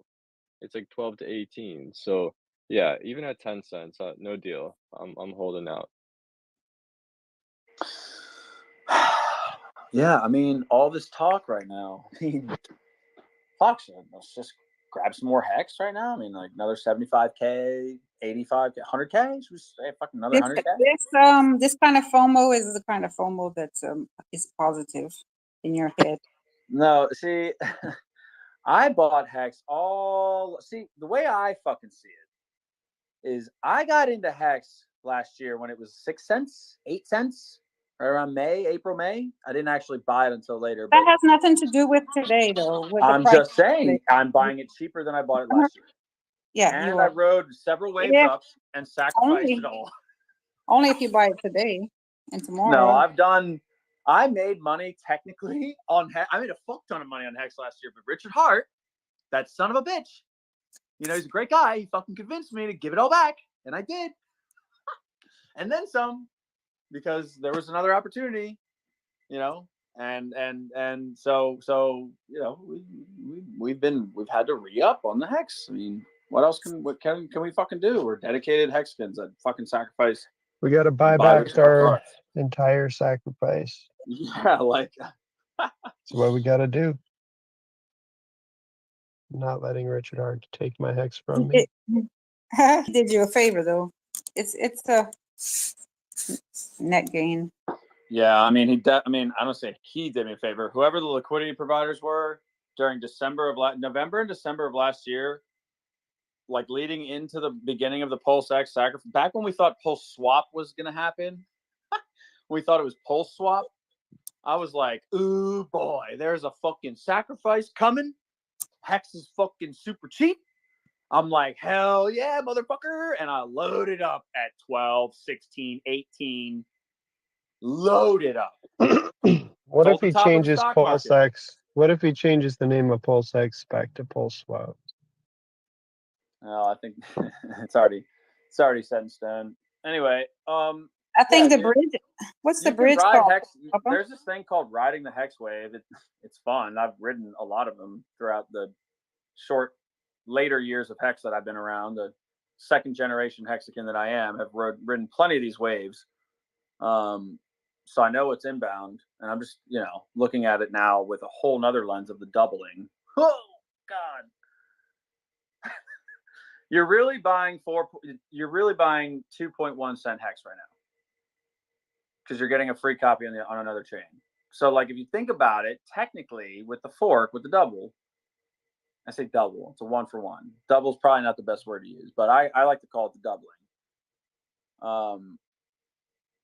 You're looking at like 0.21 cent Hex, because Hex will reach parity on the other side within instant, minutes, hours, whatever. After the bridge is open, dude, boom, parity is there. Now the ratio trading, we have no idea, right? But it's just a vehicle though. So yeah, if you get it cheap like this, that's great. But if you get into the T shares, you're getting Hex at a zero cost price, potentially for the rest of your life, right? I mean, if you start restaking. So that's what I'm after is I want the zero cost Hex. It's better than the lowest price anybody ever bought Hex for. And that's your vehicle.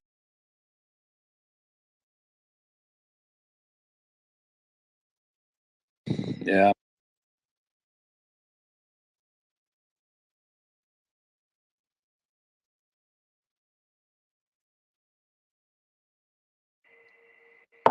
I feel like there's going to be another, sell wall that hits us after the whales are done buying, because apparently there's a lot of whales buying right now, just at these last 4 candles.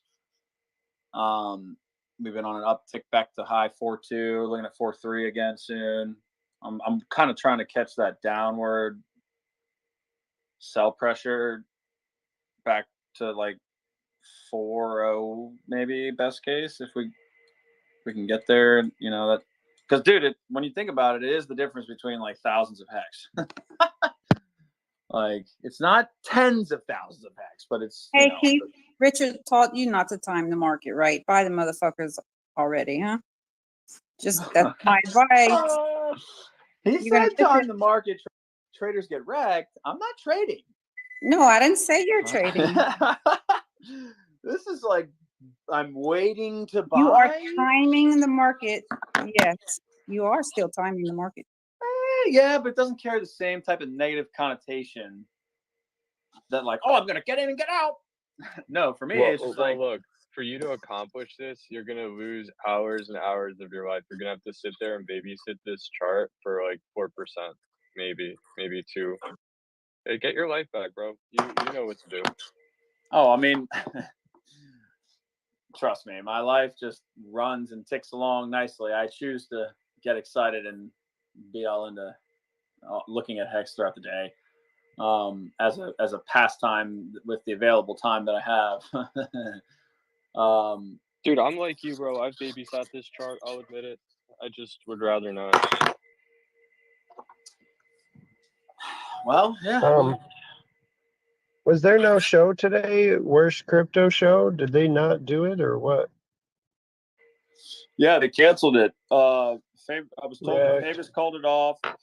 Romanian Dan sent me the link earlier. I had all intentions of joining.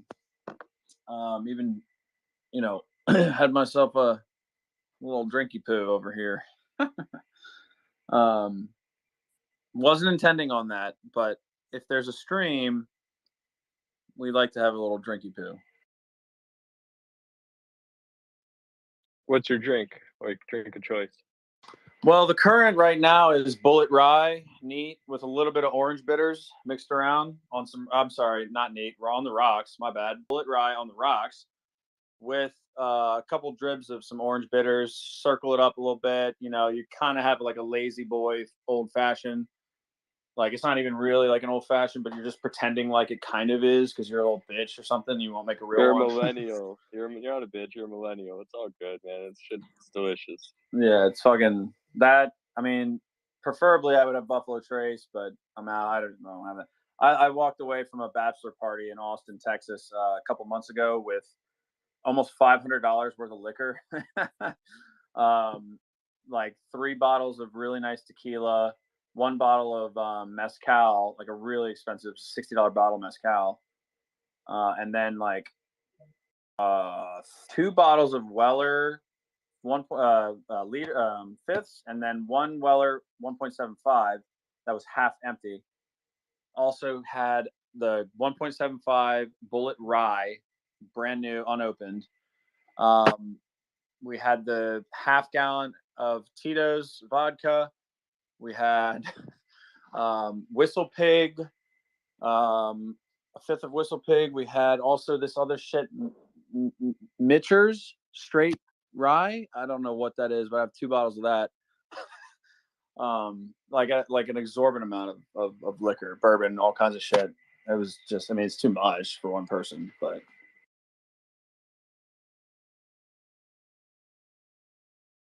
But do you have a recipe for jungle juice? Not like I mean, basically you want like Everclear, Gatorade packets, like the sugar Gatorade packets, the powder Gatorade stuff, and like I think That's like, gonna give you the worst hangover ever. I don't with know, all that dude. sugar. Yeah, I don't know shit. I haven't been to college since Nam.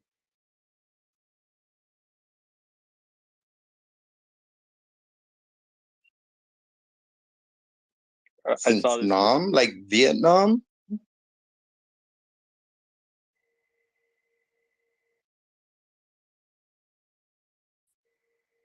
That's what I was Was wondering. I Why around in Vietnam? No, but you said Nam. How do you Yeah, know? you said Nam. I haven't been to college since Nam or something Yeah, like that. since Nam, bro. Tuition was like $400 a semester.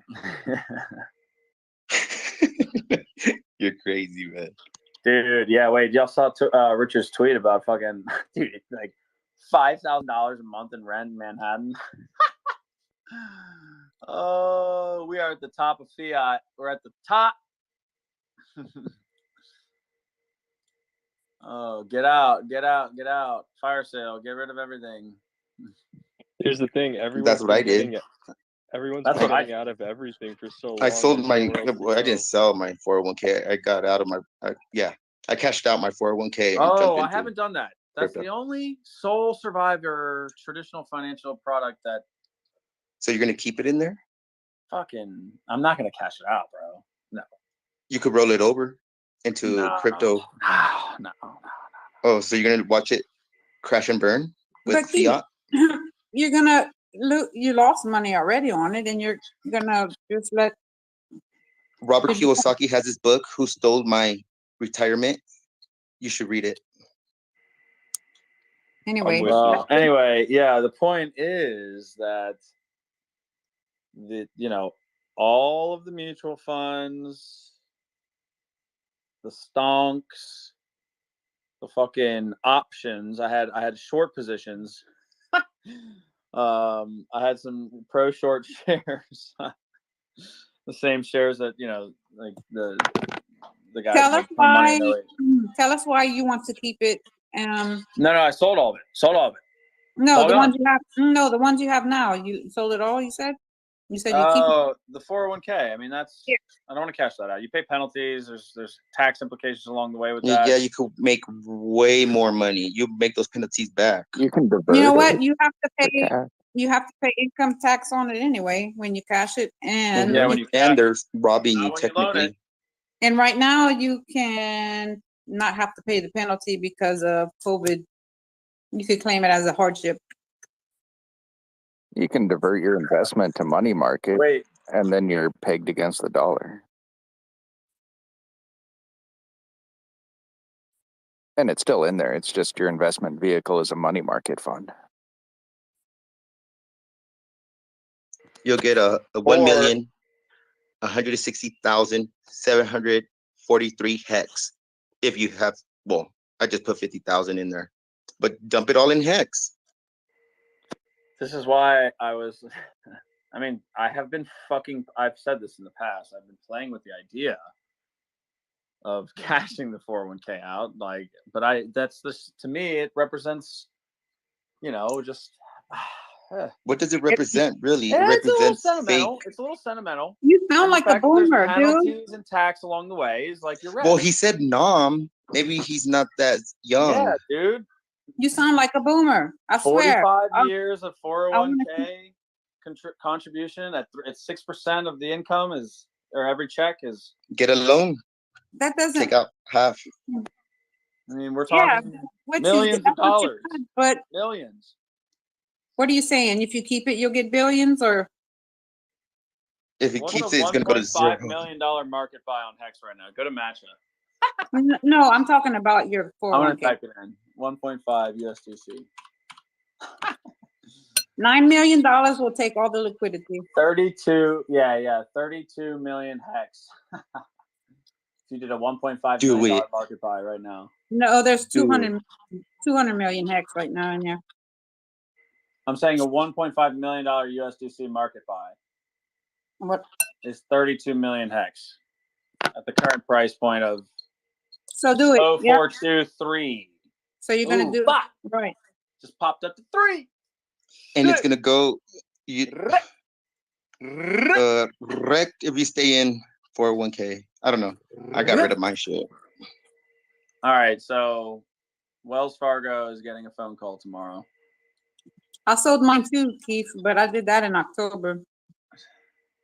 Well, when you guys see a $1.5 million market buy from Crypto Kef, aka Hex Kef, pump the price of Hex. Let's fucking go.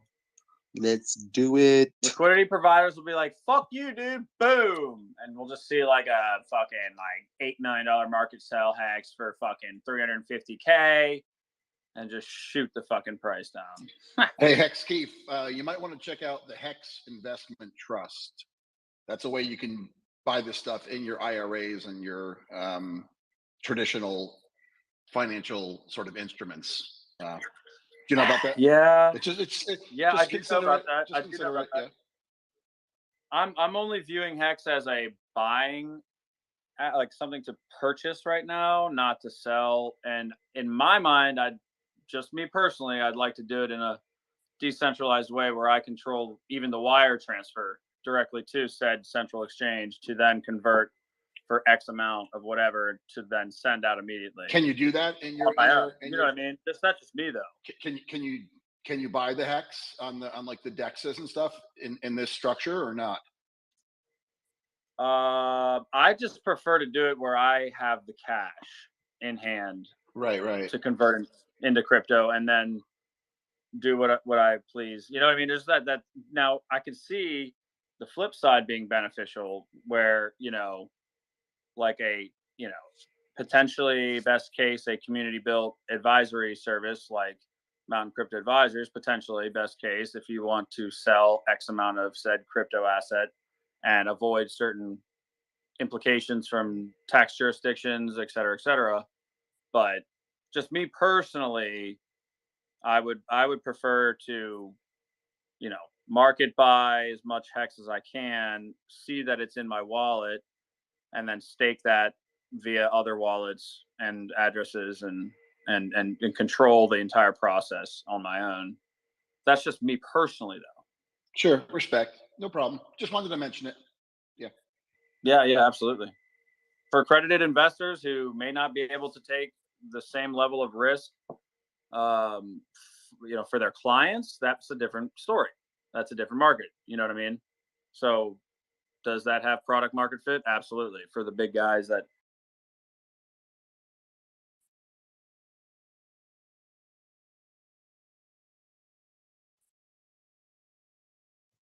Oh, he get rug.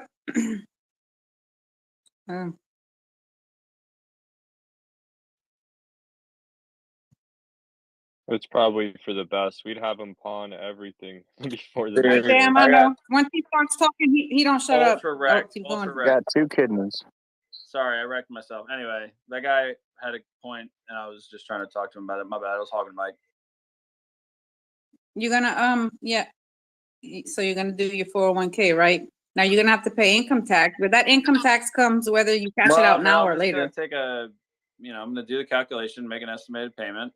It'll end up being probably like 200K. You could do a loan on it. You could do a loan and pay it back once Post-Chain launches. 200K estimated tax payment. We'll run with it. The rest is just fucking dumping into Hex.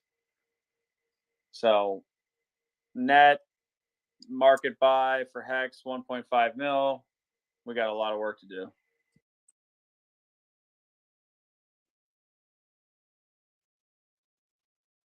I'm trying to pump the Hex price here, ladies and gentlemen. Well, your talking doesn't work that way. You have to actually do it, right?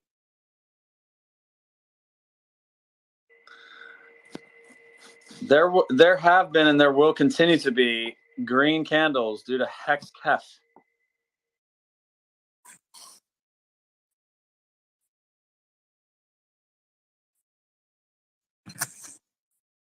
You got to put a monument up, man. What do you mean a little green candle? Everybody's got to know. Crypto in the Hood, I see your message and I don't know how to type back, but yes, I did. It's 100% gone. 0. Yeah, me too. Dude, also, I forgot to mention this. You get fucking wrecked on slippage. So you obviously wouldn't do a $1.5 million market buy. You could like have 100K in slippage get fucking destroyed. What are you, wait, Keith, where are you putting these numbers in? The matcha? Matcha. Oh, okay. 1.5 million USDC. You received 32.7 million Hex. And what's the slippage? 5? It's for 1.5. It's 1.408. That ain't shit. There's no slippage. You can say 0. Shit. 1%? Yeah, that ain't shit. 6.16%. Oh, well, For $1 million? $1 million? Do two separate buys. Yeah, maybe. Separate. So we just say it's 750K. 16 million Hex. And slippage is still, it's 3.14%. It's only $16 in ETH though. God damn. Hey Keith, are you sure that you can run these purchases on Matcha through your IRA or your 401k? I think there's some. No, I'm not. No. I'm not running it through my. I'm selling the retirement account net after. I'm saying after the estimated tax payment, after the capital gains, after with penalties for withdrawal. Got it. Thanks for. I thought you were trying to say you were doing it through the IRA or the 401k, and I was questioning. No. Got it. No. Yeah. No. This would be a cash out. I would not do this cash out. This is parade of imaginary alternatives over here. This is just simply for. So not to. I'm not trying to sell anything or push anything because I'm not even involved in it. But that's why that like Hex investment trust thing that they're doing is unique because you don't have to do it outside of the IRA or the 401k. You can do it within it. And it's for accredited investors that have, funds within their 401ks or IRAs. So that's the reason I just mentioned it, because then you don't have to take that tax hit in those fees. I don't know, it's just worth considering if you have a substantial amount of money in your IRA. That's all. It's a fund that's just buying Hex and holding it forever, from my understanding. And you can also set up your own vehicle of a self-directed. It's a lot more work and everything, but then it doesn't leave your hands. In a sense, that's a central exchange, and someone else is holding your money. Honestly, yeah, check out. We're simply like running a thought experiment about if somebody, maybe me, maybe someone else, were to acquire or have on hand, cash on hand, 1.5 million, if they had said amount of assets in that retirement plan, and let's just say we're talking about a cash out. You're not at retirement yet.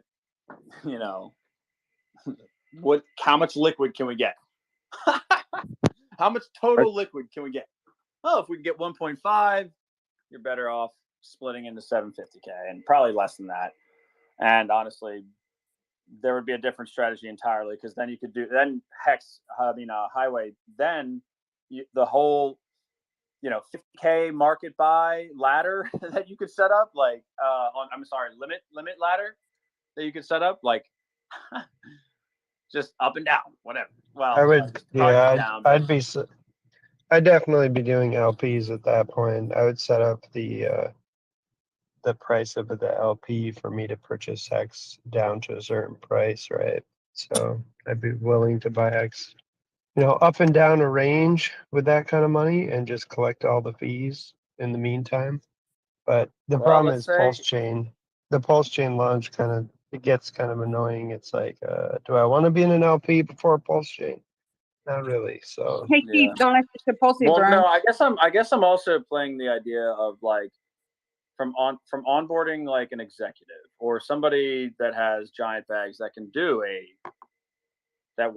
you could convince in a friendly, non-financial advice type of way to market buy Hex with. I've had some conversations with some executives recently. That's why this is interesting. The point is that, if I go in and explain how to do all this, which I've done, like I do onboarding all the time, of course, non-disclosure, all kinds of shit, but whatever. Point is that, if somebody has $250,000, $500,000 or more to market buy Hex, that's new to all of this. Let's just say, they say yes to buying Hex. Let's start with that. Let's not talk about the staking element. That's there. Why are you making this so difficult, Keith? Saying, like, I know how companies work. These folks aren't gonna some of them are willing to take calculated risks, but like, what's the risk? Well, for them, it's crypto. It's a speculative asset class. It's risky investment. Anything in crypto and any investment right now is risky. Like using matcha was a risk. Okay. And businesses are running so tight and lean right now. They're fucking trying to save. I have a every suggestion. penny. Whatever you do, don't bring up the OA wallet again. Yeah, I'm gonna pick on you for it. Yeah.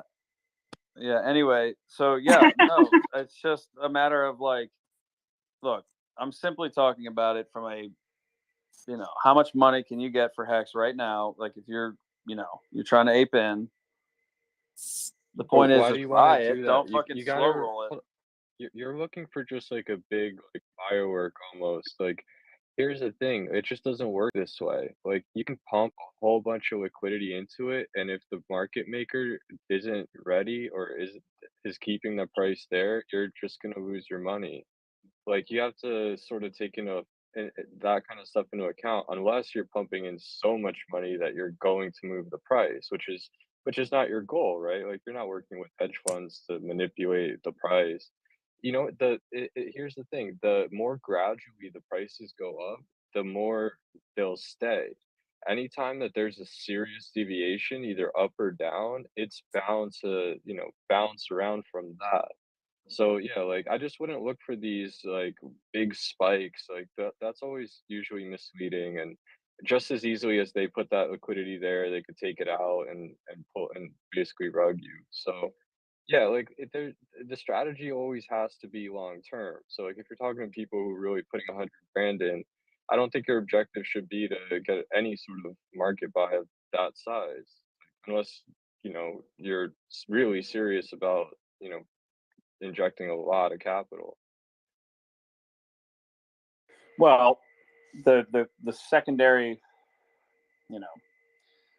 sell to this thing is the copy on Pulse Chain. So, I mean, you think about if you have in your possession 60 million Hex right now, you would then have 60 million Hex native on Pulse Chain, and then you would have Hex, and then you're talking like optionality, a ton of like you're talking about so much potential. So it's if you had that much, you should be staking it too. So there's no options. Right. I'm just saying, like, imagine that a portion of that giant, let's say 85 to 90% of that is staked, and then 10% of it's liquid. Let's just go with that, right? So the T-shares that's all built out in a giant ladder, whatever. Best case. Let's say you've probably got I don't know, 1,000 or so, a couple thousand T-shares at that point.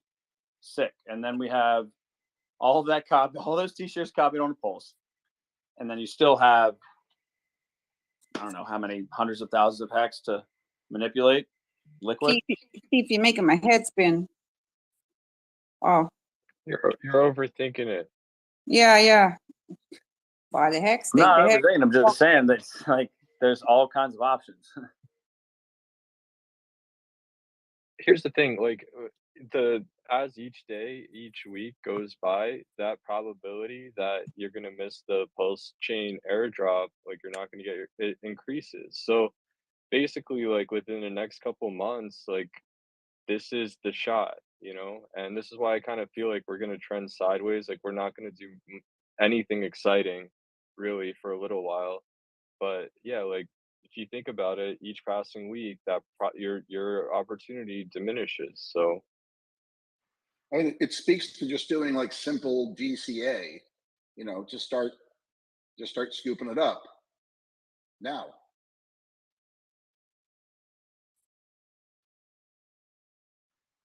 That's my thought. I mean, there's no like major move you're going to make perfectly. So just sort of scoop up hex when you can, and also stake and get T-shares, even more importantly. But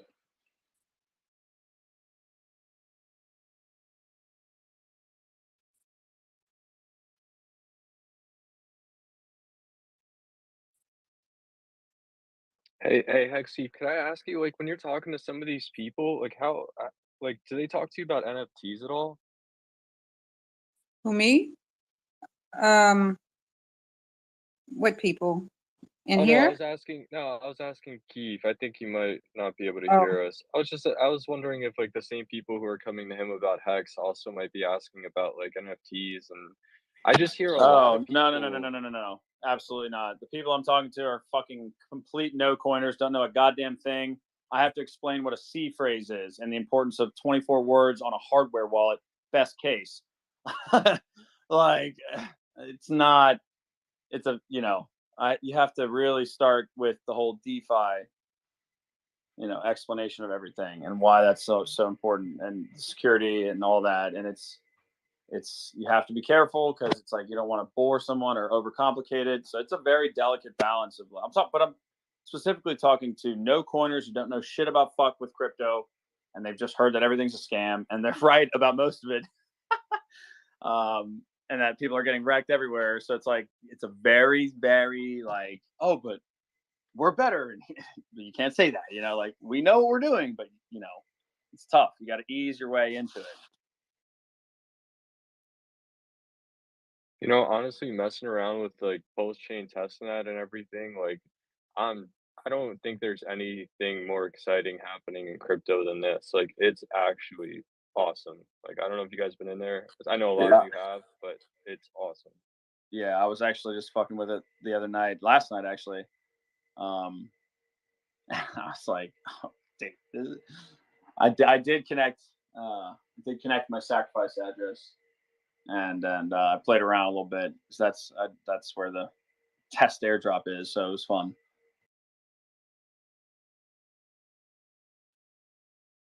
I was telling everybody I already got addicted to that crash game on freepulse.io. It gets you.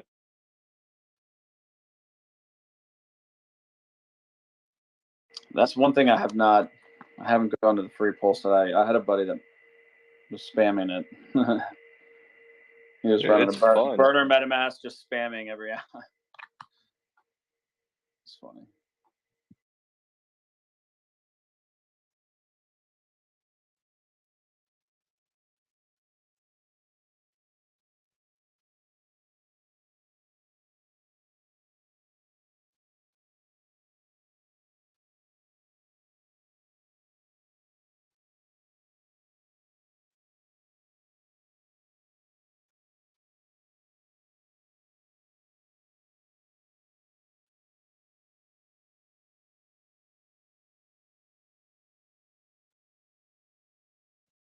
Market cap just dipped under $1 trillion just now.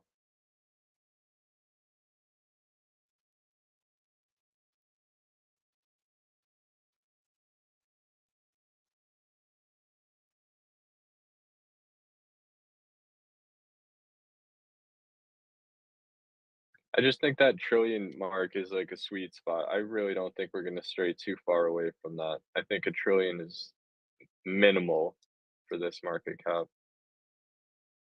How much did it dip last time, or did it ever? It was as low. Just recently, it was as low as 760 billion. So yeah, Wow. it's like 25 off. Yeah. Oh, I see Bitcoin being 19,000 tomorrow. That sounds about right. Yep.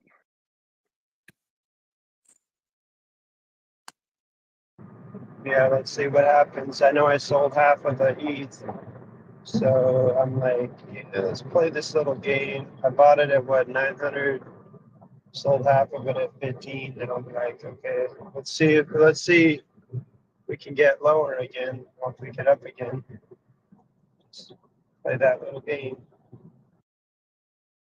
Maybe I'll get enough ETH to end stake, right? Multiple stakes.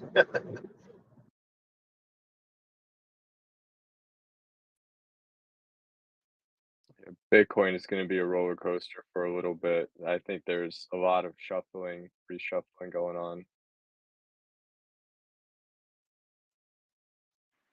Yeah, it's probably a time to consider gathering. If you're a Hex staker long term, you want to have some ETH, you know. So yeah, you probably want to snipe some when you can get it. Might go lower, might go higher, but you don't want to have none.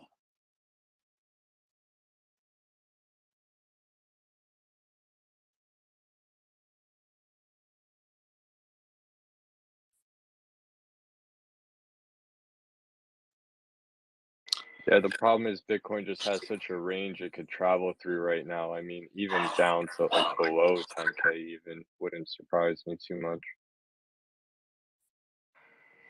Well, Hex just popped up 043.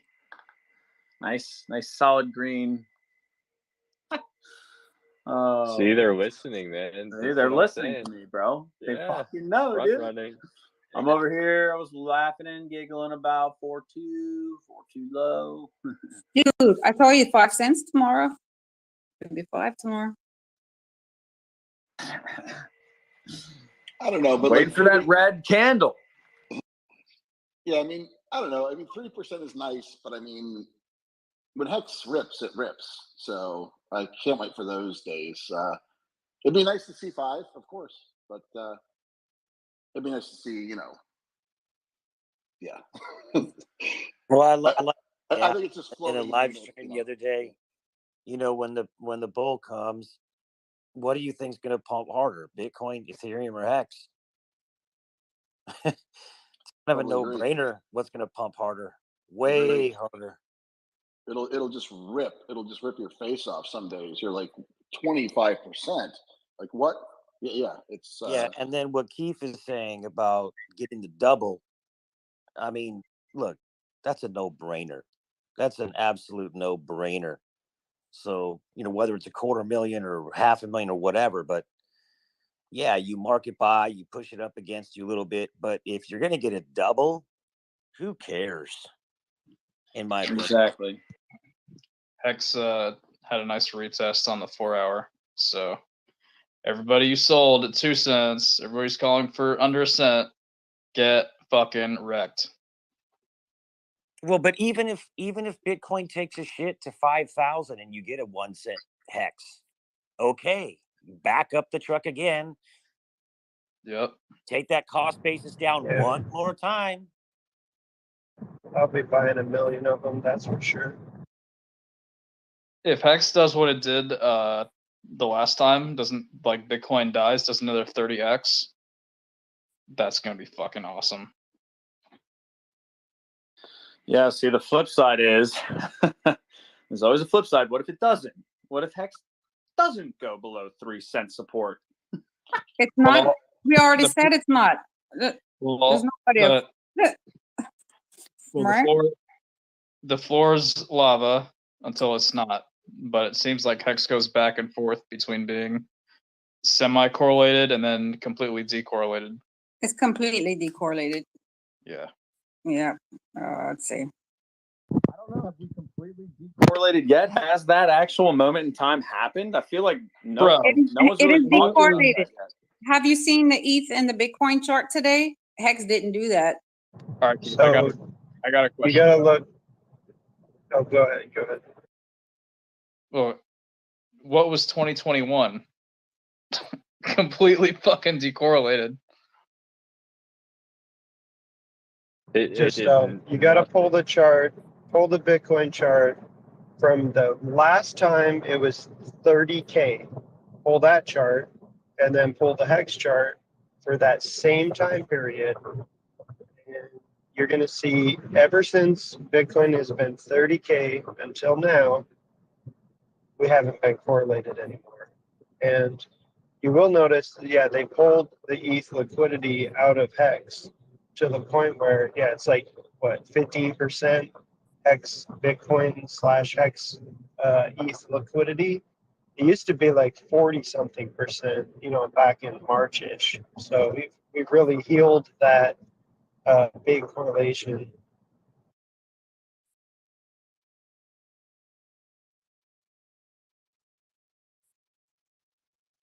Yeah, man. I think it. Oh, go ahead. Go ahead.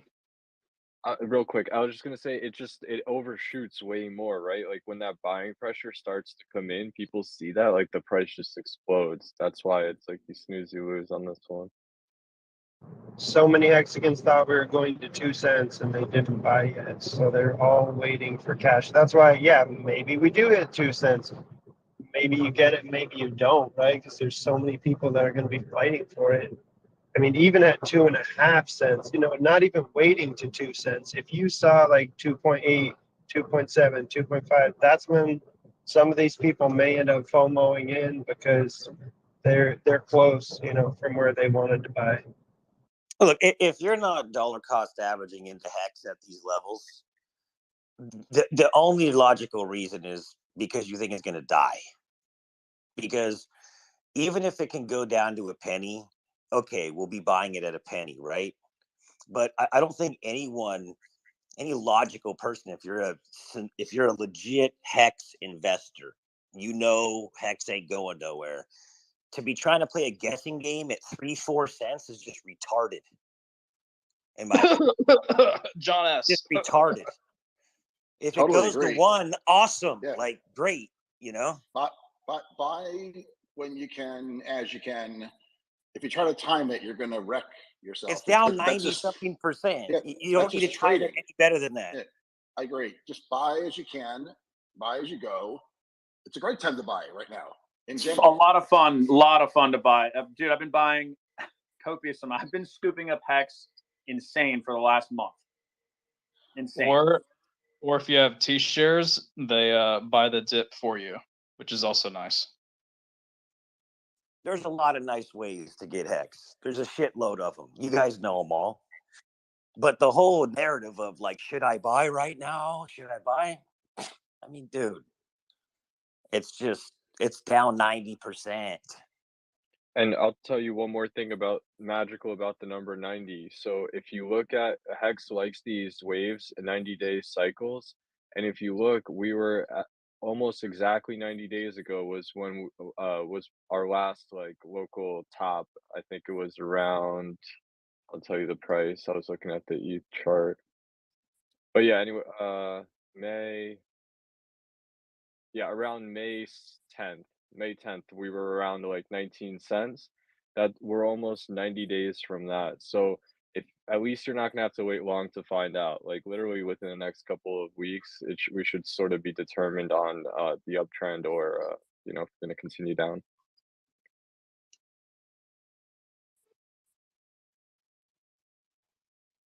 Yeah, I mean, dude, it's like, look, I'm going a little crazy Almost about like it. It's it's fun. almost like a guaranteed 200x on Hex right now. If you think Right. about Right. a 10x, 15x. You stake Well- it, you get another 10x.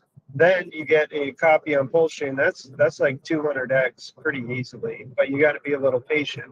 But hey, 200x. I feel like we're talking the price up right now. Every time I look up at my screen, it's a little bit more. Let's change the topic. Let's start talking about Pulsechain because we can't move that price up. Hex is a fucking scam. We all need to buy Rainbow Kitty Inu. Nah, I'm just fucking with you guys. Yeah, when you couple 200,000 plus users right out of the gate when we deploy Pulse, plus the airdrop to like millions of wallets, it's just game over. So Mando, what do you think about? I saw the stat of there's so much pooling between Pulse and PulseX LP. Just thinking to myself, how do these not get to a parity at some point, right? And essentially, they diverge later on as the burn features, like, are different than each other. But there is a lot of coins sitting there.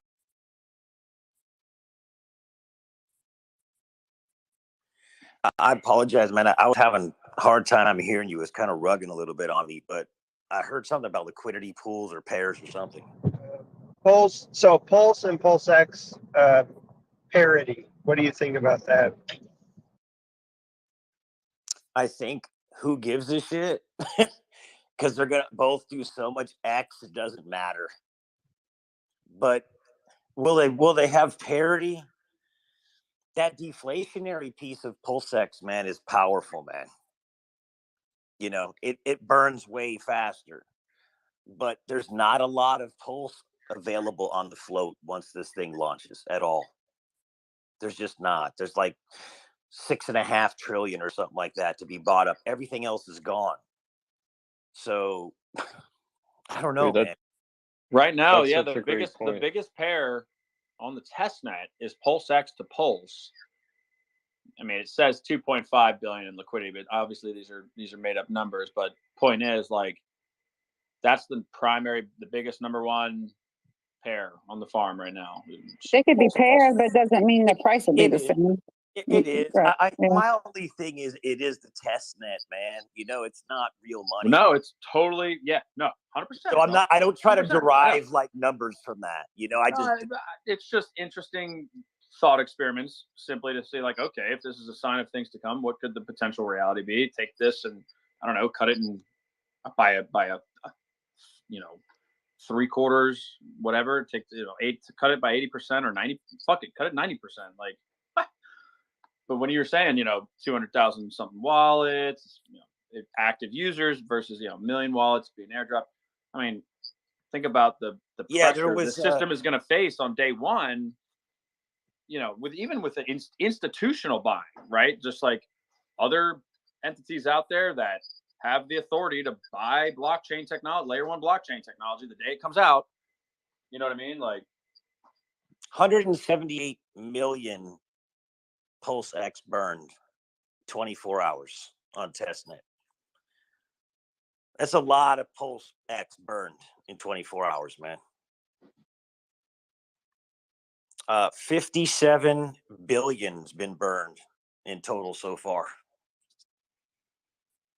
So yeah, it is exciting all the way around, brother. There's no way to look at it other than that. This thing's gonna launch after this wait. That's delayed gratification piece, and it's gonna launch, and it's gonna be like the best relief you've ever had. It's gonna be like the best sex you ever had with your wife, man. Just pow. That's for sure.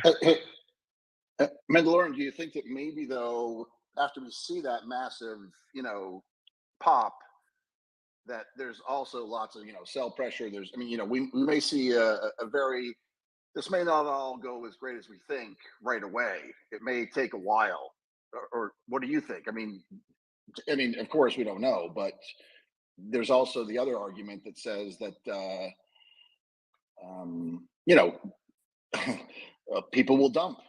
People Yeah. will. So if you're specifically talking about price, I just think sure. that, Just yeah. yeah. If I think that we're going to see what we always see. We're going to see a market made. We're going to see some kind of a 5x, 10x, 20x, wherever. It's going to have a blow off and probably come down 85%.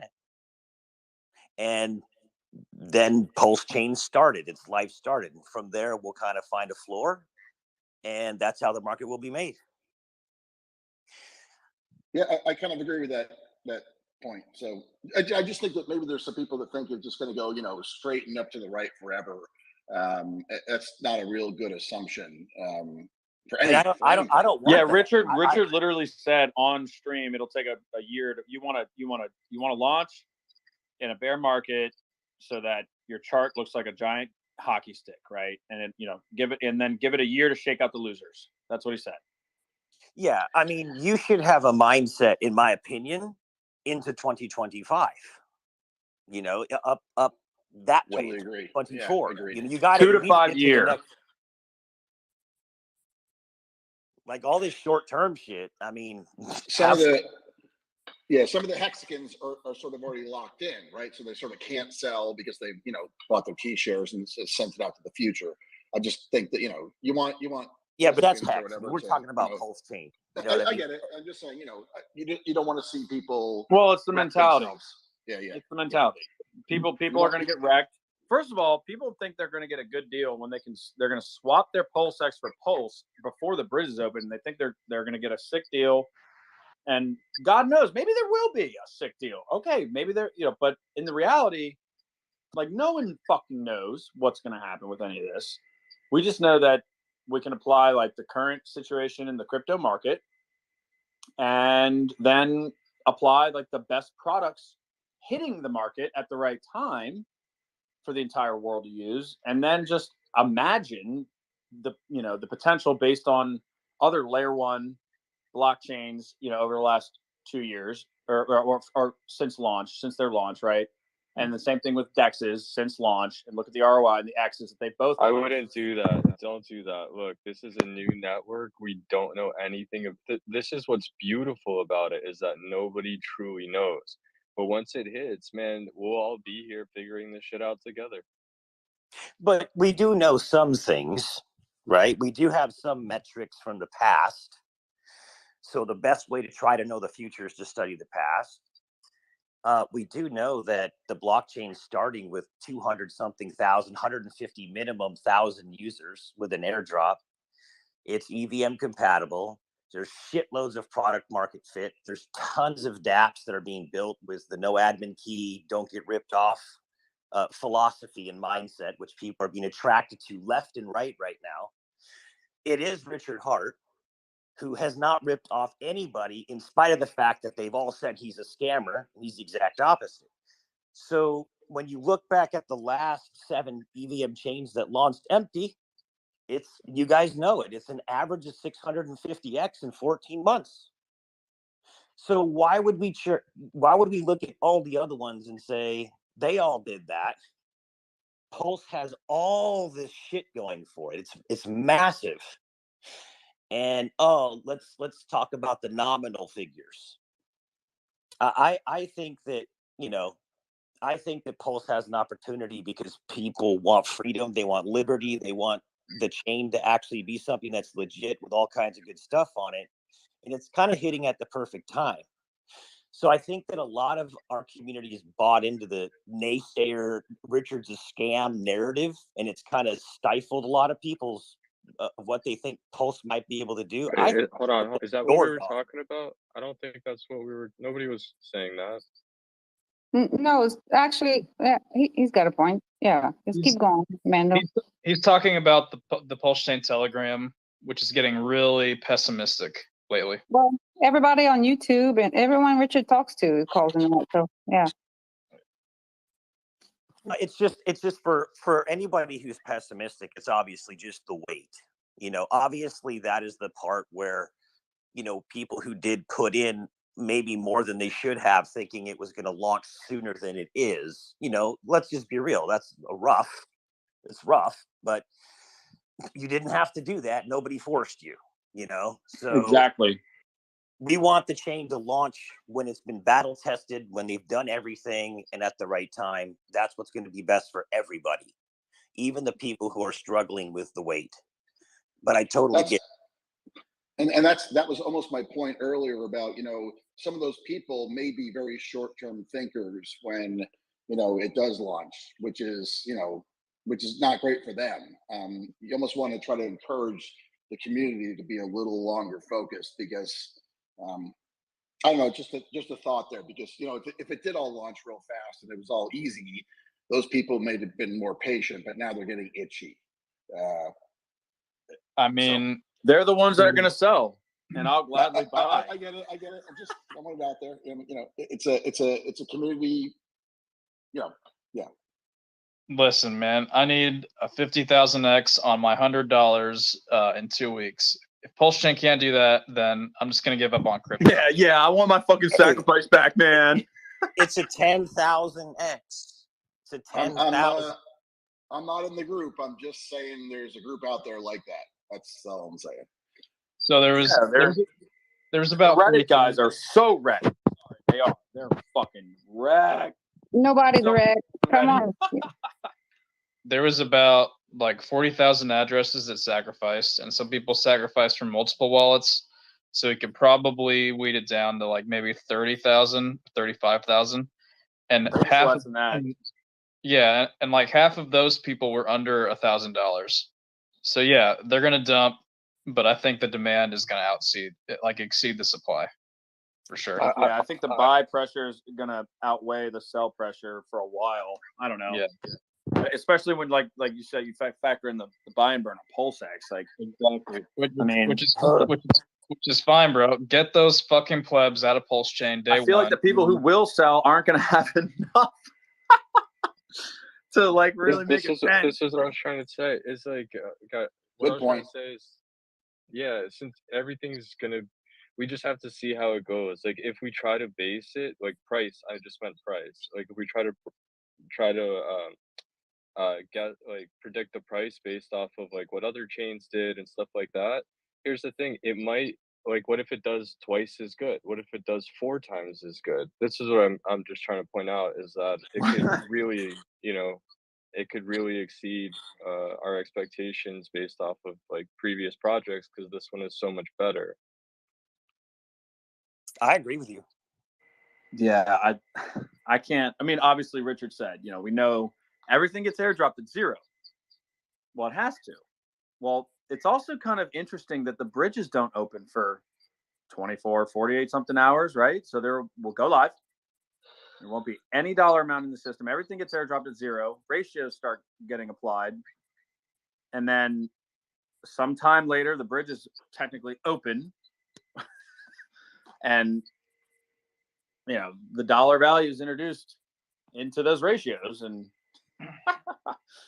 I mean, goddamn, it's going to be low, and then it's going to. What if it?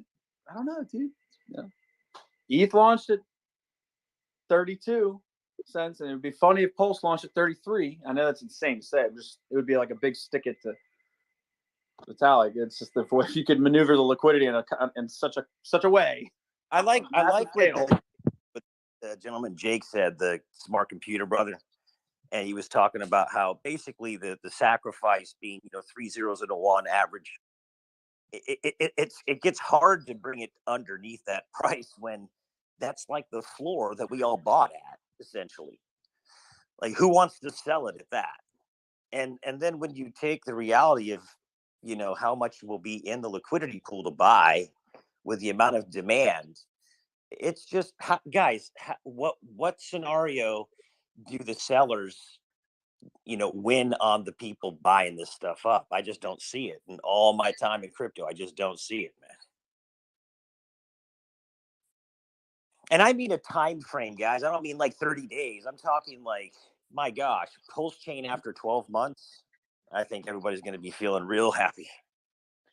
2.5 years, Mando. Yeah, that's a good thing to say. The timing is important. It's not immediate. Yeah. Well, let's also just say that it's very doubtful that any layer 1 technology, any layer 1 blockchain, that has product market fit, use case, timing, everything, tokenomics, burn, deflationary, everything. Like,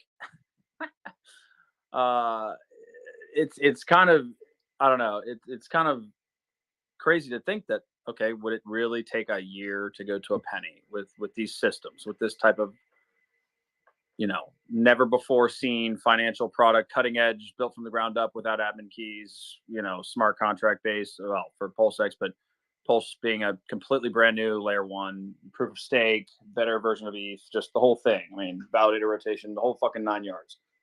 Like, do we think those types of systems with that product market fit are going to take, from a price appreciation perspective, a longer than a 12 to 36 or 24, 36 month, or whatever deal to go to pennies? So look, all the fundamentals are there, like everything you listed, right? So if we were trading on fundamentals, like it's a no-brainer. But we've also seen markets not trade or not price strictly on fundamentals. So like you're right on that sense. And yeah, absolutely the performance on price should be pretty astronomical given, what I've seen. And look, it's not even out yet, and there's already all this cool stuff built. Like the devs are fire, and it's only going to get bigger. So for sure. But yeah, like we still have to be realistic in the fact that price fundamentals are not the only contributor to price. So it'll trade like everything else. It'll be up, it'll be down, but overall we're going to win.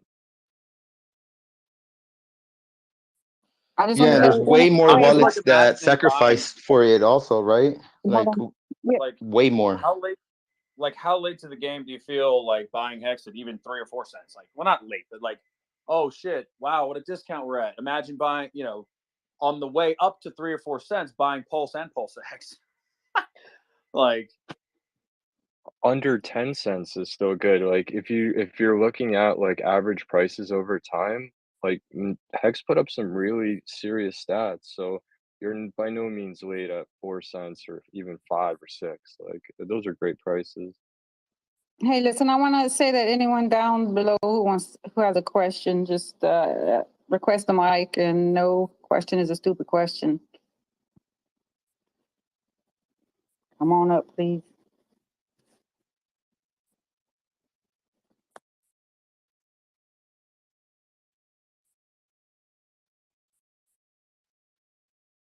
So I'm talking to a ton of people in my community and outside, and I'm talking to everybody about Pulse Chain.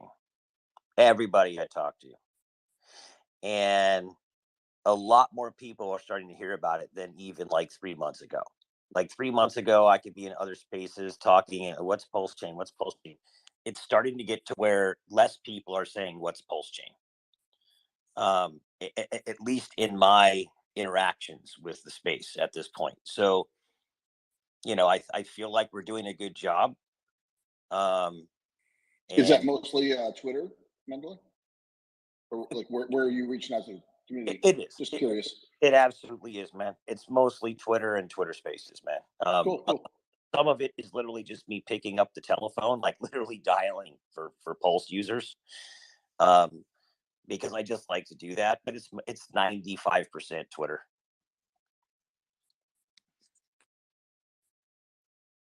People have been suggesting TikTok for some reason. Have you ever tried TikTok?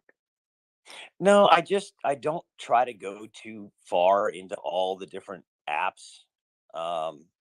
Once I find something that works real well, I just stick with it. Plus, I don't really like all the content on another shit, so I don't go there. Hey, Keep, it's still back to where that bridge conversation. By the way, hey guys, how y'all doing? What's up, Mel? So what we were speaking with Gamma. I don't know if you know Gamma from Pulse Chain Chat. Basically, there's a certain code that the bridge needs or to route the assets over, and that code is live for testnet. But when Pulse Chain goes live for mainnet, it's gonna change. So that's why it takes 24 to 48 hours to implement that back into the bridge. So I'm guessing that might be that reason. Yeah, I think it's just also the whole monetary reason too. I think it's primarily driven by the fact that everything needs to be airdropped at zero with no dollar values. There's no tax implication whatsoever for anybody anywhere, being that technically by nomenclature, this is a free airdrop that's being distributed to a certain set of people who believe in fucking free speech and the right to move and assemble and the freedom of movement. So it's like, technically, it has to go to everyone at zero, and then technically later on, dollars somehow get introduced to the system, right? So, that has to happen that way. Richard has said that on a stream, and then after that, what happens? After that first tick, that first click over, I mean, that's. Here's a scenario. People sacrificed over $1 billion for PulseX because they were pissed about missing Pulse Chain. What do you think is going to happen when this shit launches? All the people that know about Richard now and are like, I miss out on this project, that project, and they're waiting on the sidelines. He's going on Fox News Business, Financial Safari, all these outlets. I think it's going to be good. And some of the people, not the no corners, but the experienced traders and OG people that are in crypto, are going to wait for that dip because they know every time something comes out, there will be a correction. And like I said, when people move from PulseX to PulseChain, they're going to take advantage of that, and that's where the risk comes at. And don't play yourself. Be ready to take screenshots of Bitcoin maxis during the first dip, saying, "Oh, Pulse Chain died already," and then make a compilation to shove that shit back down their throats. No, they're gonna say that, and then they're gonna buy a piece, right? Yeah. And then they're gonna come back and be like, "Guys, you guys should buy it. It's going up." Yeah. Bro, Pulse Chain's gonna see so much X against Bitcoin. They're gonna be crying, bro. They're just gonna be, they're just gonna still be doing their same old thing. Yeah, they're gonna be in here looking for work, telling everybody why Bitcoin's the best. They're in the gonna be world. our cheerleaders. I hope you guys are gonna talk. I hope you guys are gonna talk as much shit as I am. dude. You know it. I think they'll try to diss it, dismiss it, ignore it, pretend it's not there. I'm gonna be like, dude. Yeah. I'm gonna be like, dude, you're gonna be a wrecked pleb the rest of your life. Fucking Hex, Pulse Chain, and PulseX already launched, did thousands of X, and you're still here holding on to fucking Bitcoin at the top of the S curve, dude. Talk about life decisions. And also, I feel like there's a lot of new people that I've been, seeing in these different spaces that when I try to introduce Hex and Pulse Chain, that they tell me, nah, I'm good with my community. It's like I don't know who or how they got adopted. It's like you choose one and that's it. I mean, that's cool. Like if you find something that's gonna change the world, that's gonna benefit not just you but everyone else, then yeah, cool. Find that community, sit there and do your thing. But it's like everyone doesn't realize that there's opportunities everywhere in the DeFi space. Dude, that could be a meme. Have a picture of a pregnant woman saying, "Oh, smoking won't affect my baby," and then have like the Rex Pleb meme, that like the same picture, saying, "Yeah, I'm good with my current community." Hey, TikTok. How you doing? TikTok. I always say TikTok. Damn it. Oh, I know. I need to change the name. It's so shit. Okay, so hi everybody. I hope everybody's having a good day. I just want to warn everybody, I'm mildly triggered, and I'm going to apologize in advance to Mando, Mello, and Muggsy, and anybody else. But I have a serious question because I don't know.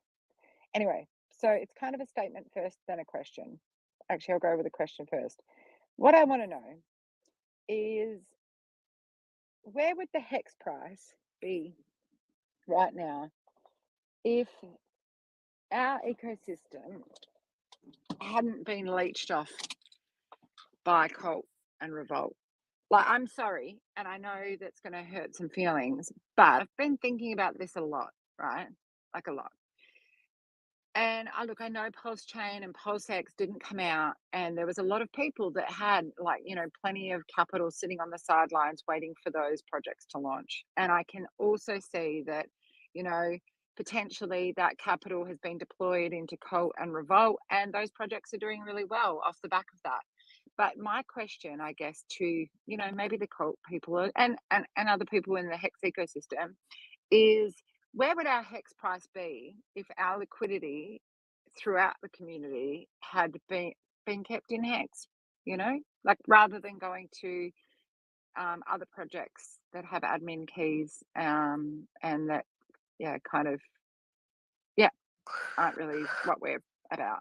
So I'm gonna put my two cents in before Bugsy and Mando go in, because I am looking at it as from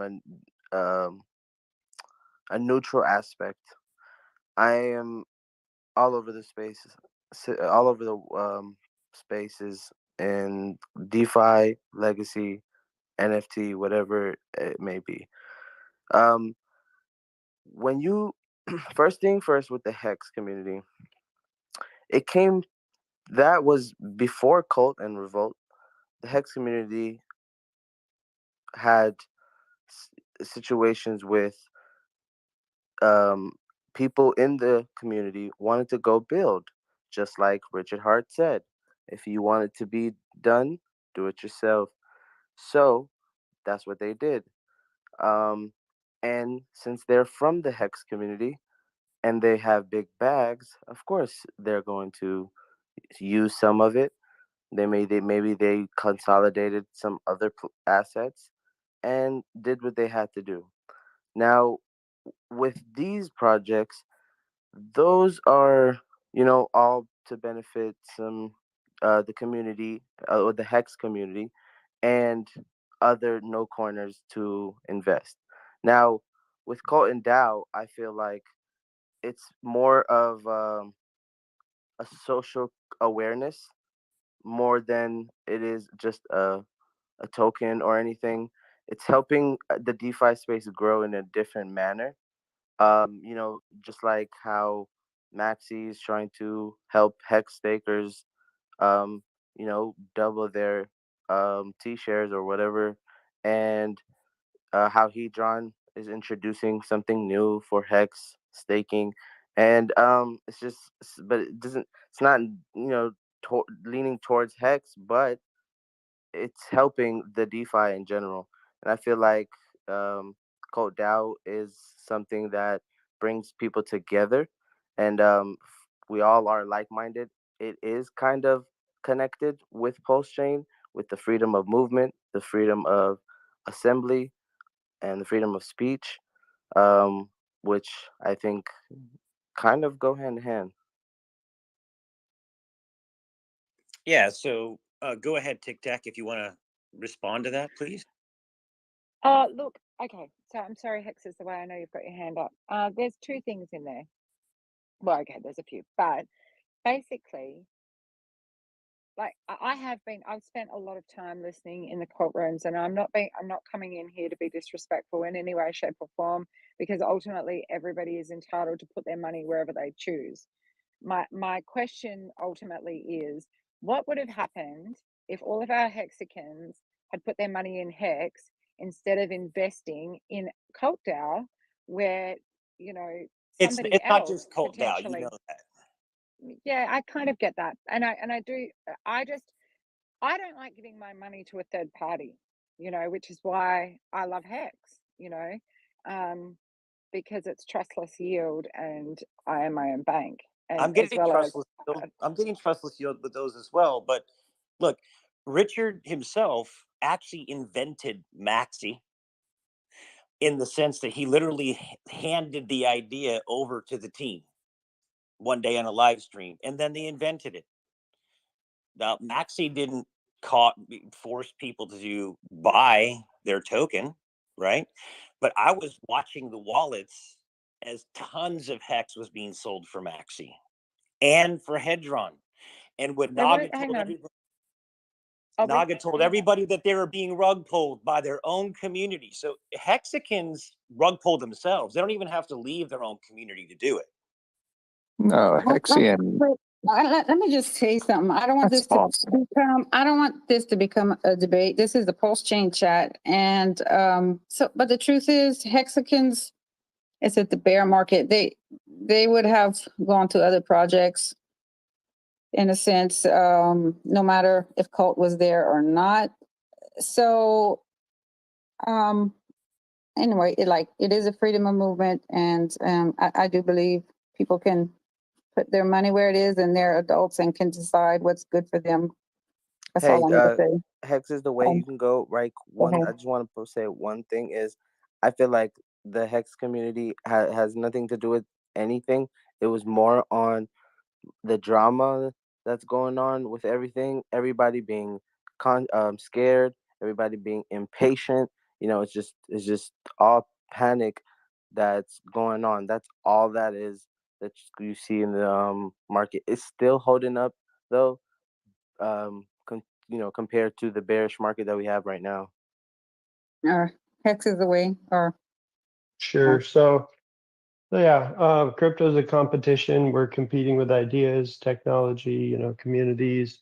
I would say the Hex price right now doesn't really have much to do with Revolt or Colt at all. I think that's an exterior thing, and people. I don't think I haven't done a lot of analysis as to whether people are dumping Hex for Revolt or something. I don't know. Maybe, who knows? But for me, for the most part, a lot of people did bring new capital into new projects on the bear market. I think the Hex price had more to do with sacrifice phases and all the different sacrifices going on. People, yeah, and Hedron and Maxi both provide some competition in the shorter term, because you saw people putting in, $10,000 into Hedron, and then the Hedron crashes, and then they're totally wrecked. Could they have bought Hex? Sure. So I think that could be possible, but I would definitely say the Hex price is connected the most to Pulse Chain launch, and the second most would be to a 10,000X that we have to digest, which could take a whole year.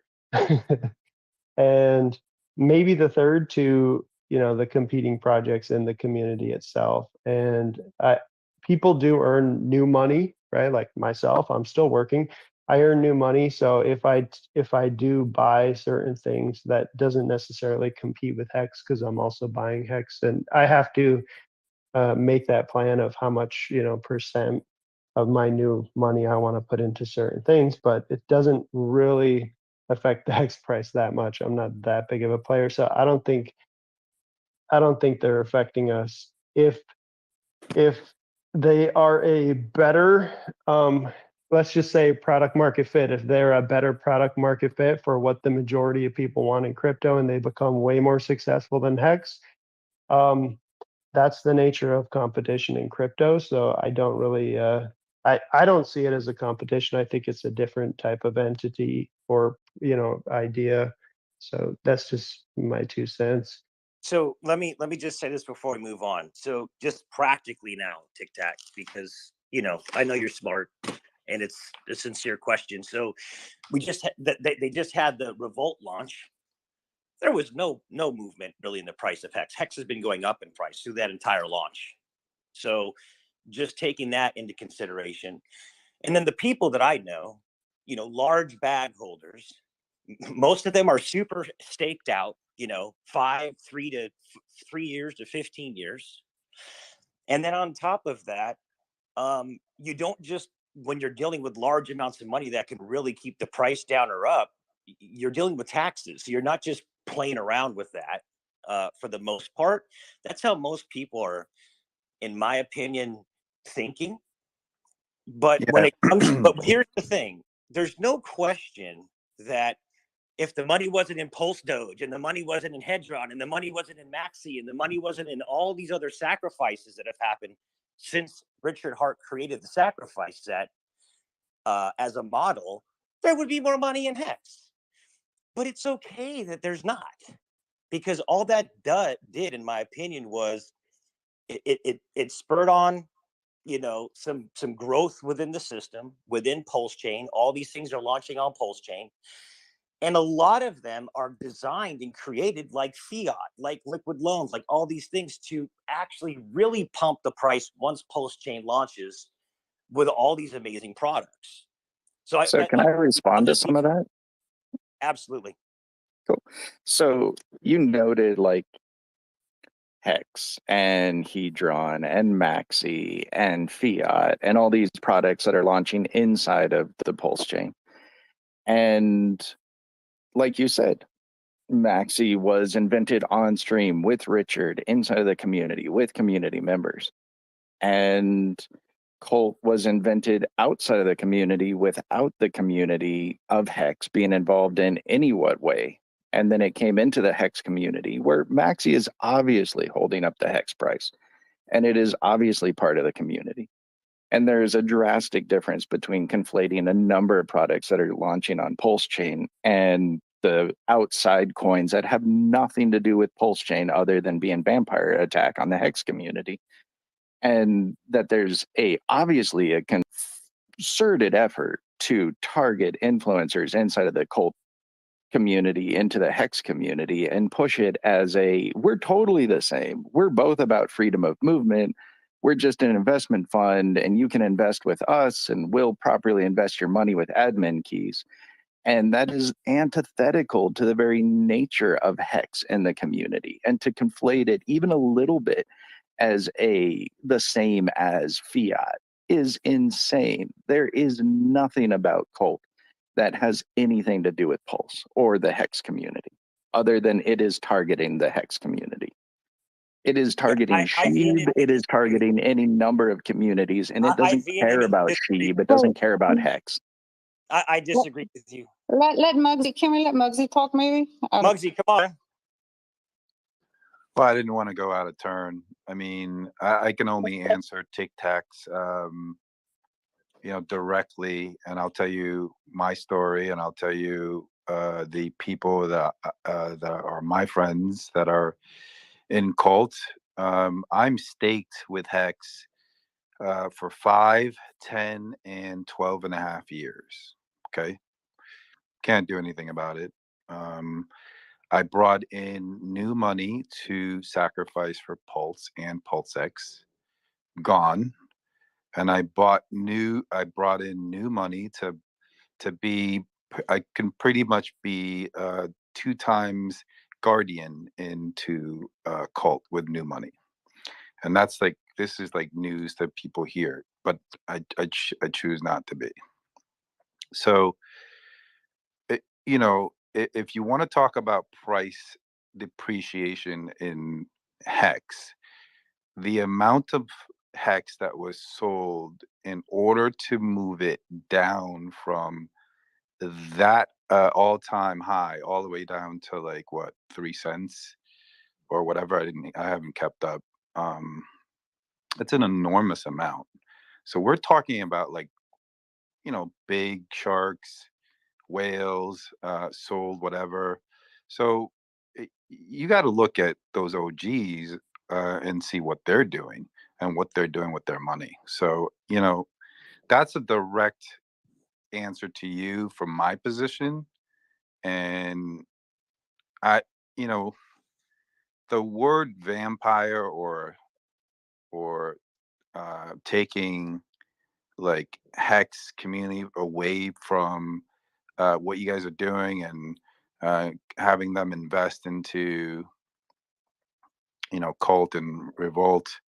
It's what Mando said. It's like, if you look at the price of what we launched Revolt and what Hex was doing, Hex was just pretty much doing 3-4 cents, 3-4 cents. And Revolt did its thing. So, you know, it's hard to hear you don't offend us, or at least you don't offend me, or you're not hurting my feelings in any way, shape, or form. But like, people should do what they want to do with their money. Oh yeah, and look, I did want to make it clearer. I'm not attacking you guys in any way, shape, or form. I'm just wondering where the hex price would be if Colt and Revolt weren't around. That's all I was getting at. Because It would from, be from my at the position, exact same. It would be pretty much at the I don't exact price. I don't agree with that. And the reason I'm saying this isn't because, like, I understand what you guys are saying. Okay, so nobody in Colt that has come from the Hexagon community has sold Hex to buy Colt. Okay, that's all right.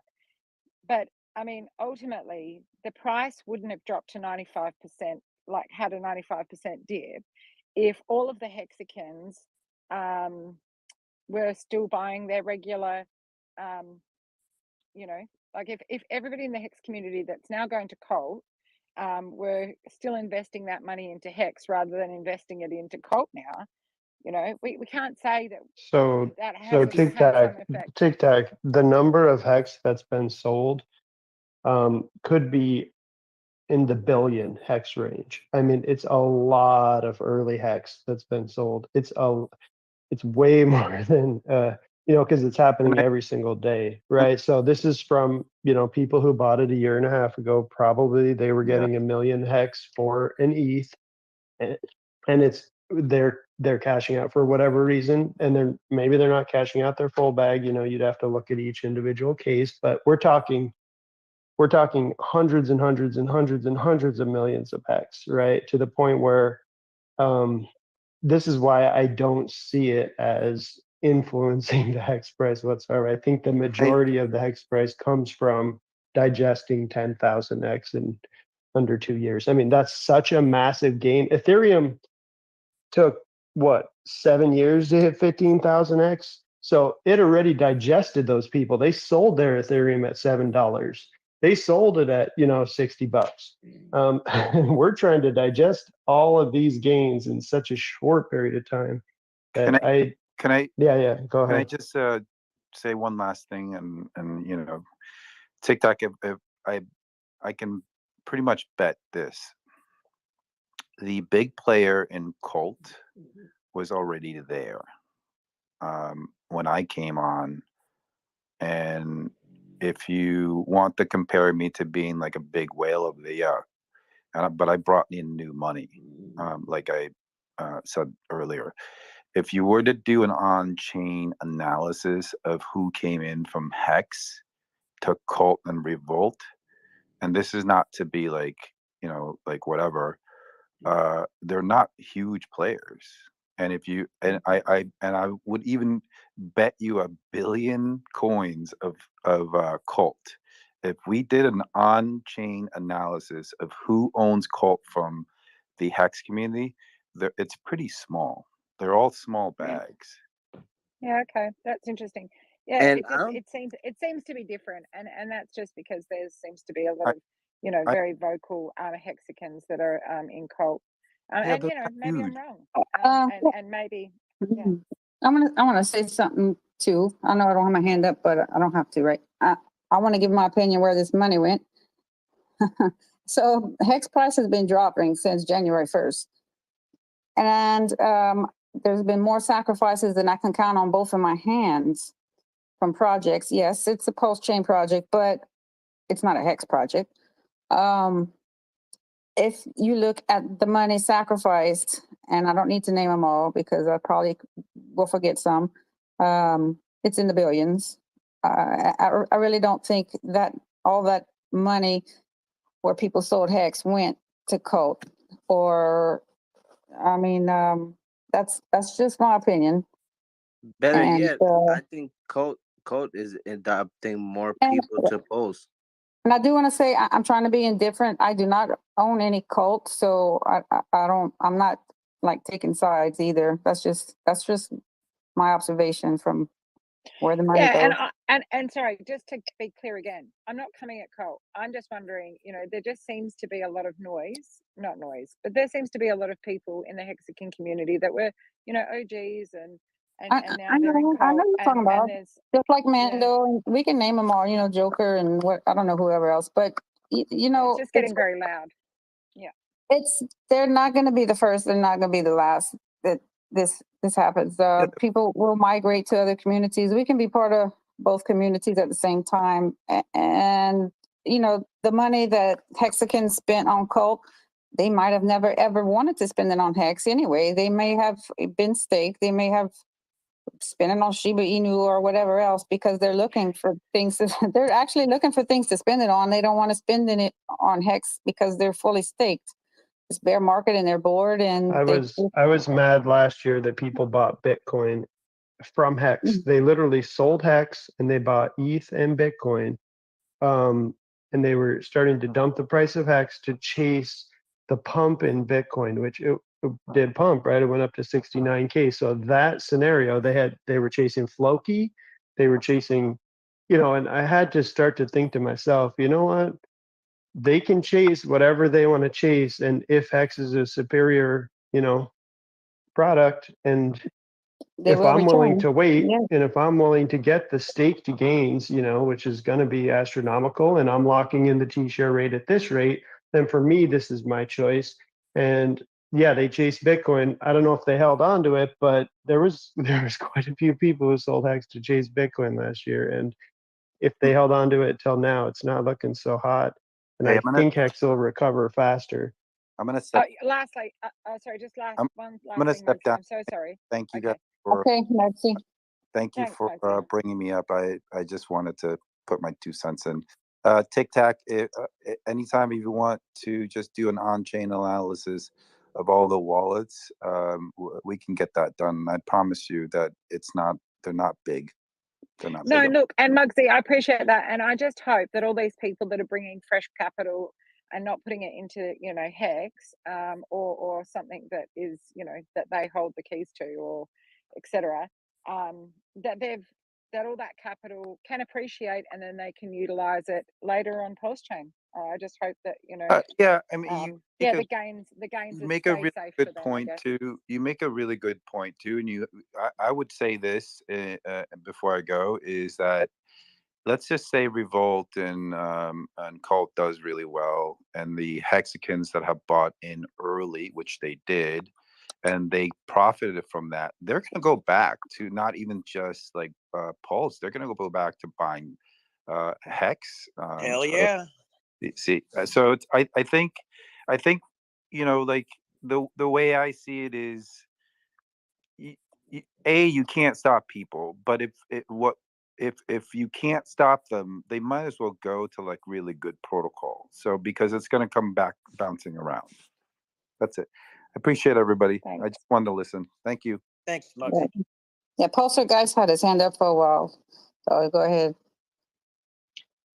Yeah, no, I don't think Colt is keeping down the Hex price, and I'm glad you guys are doing well for yourselves and you're successful, because that also looks good for the Hex Pulse Chain, Pulse Hex ecosystem as well. The only thing that I didn't like about it, again, I haven't done that much research. I don't know any Cult, but I didn't like the multi-sig and the repayment wallet, and I feel like it has a lot of human element, but that's just my opinion. Yeah. Hexagon, what's up, Hexagon? You've had your hand up for like a half an hour, bro. Hey guys, like I'm a terribly small player in Hex. Like I'm not a big bag holder, never have been.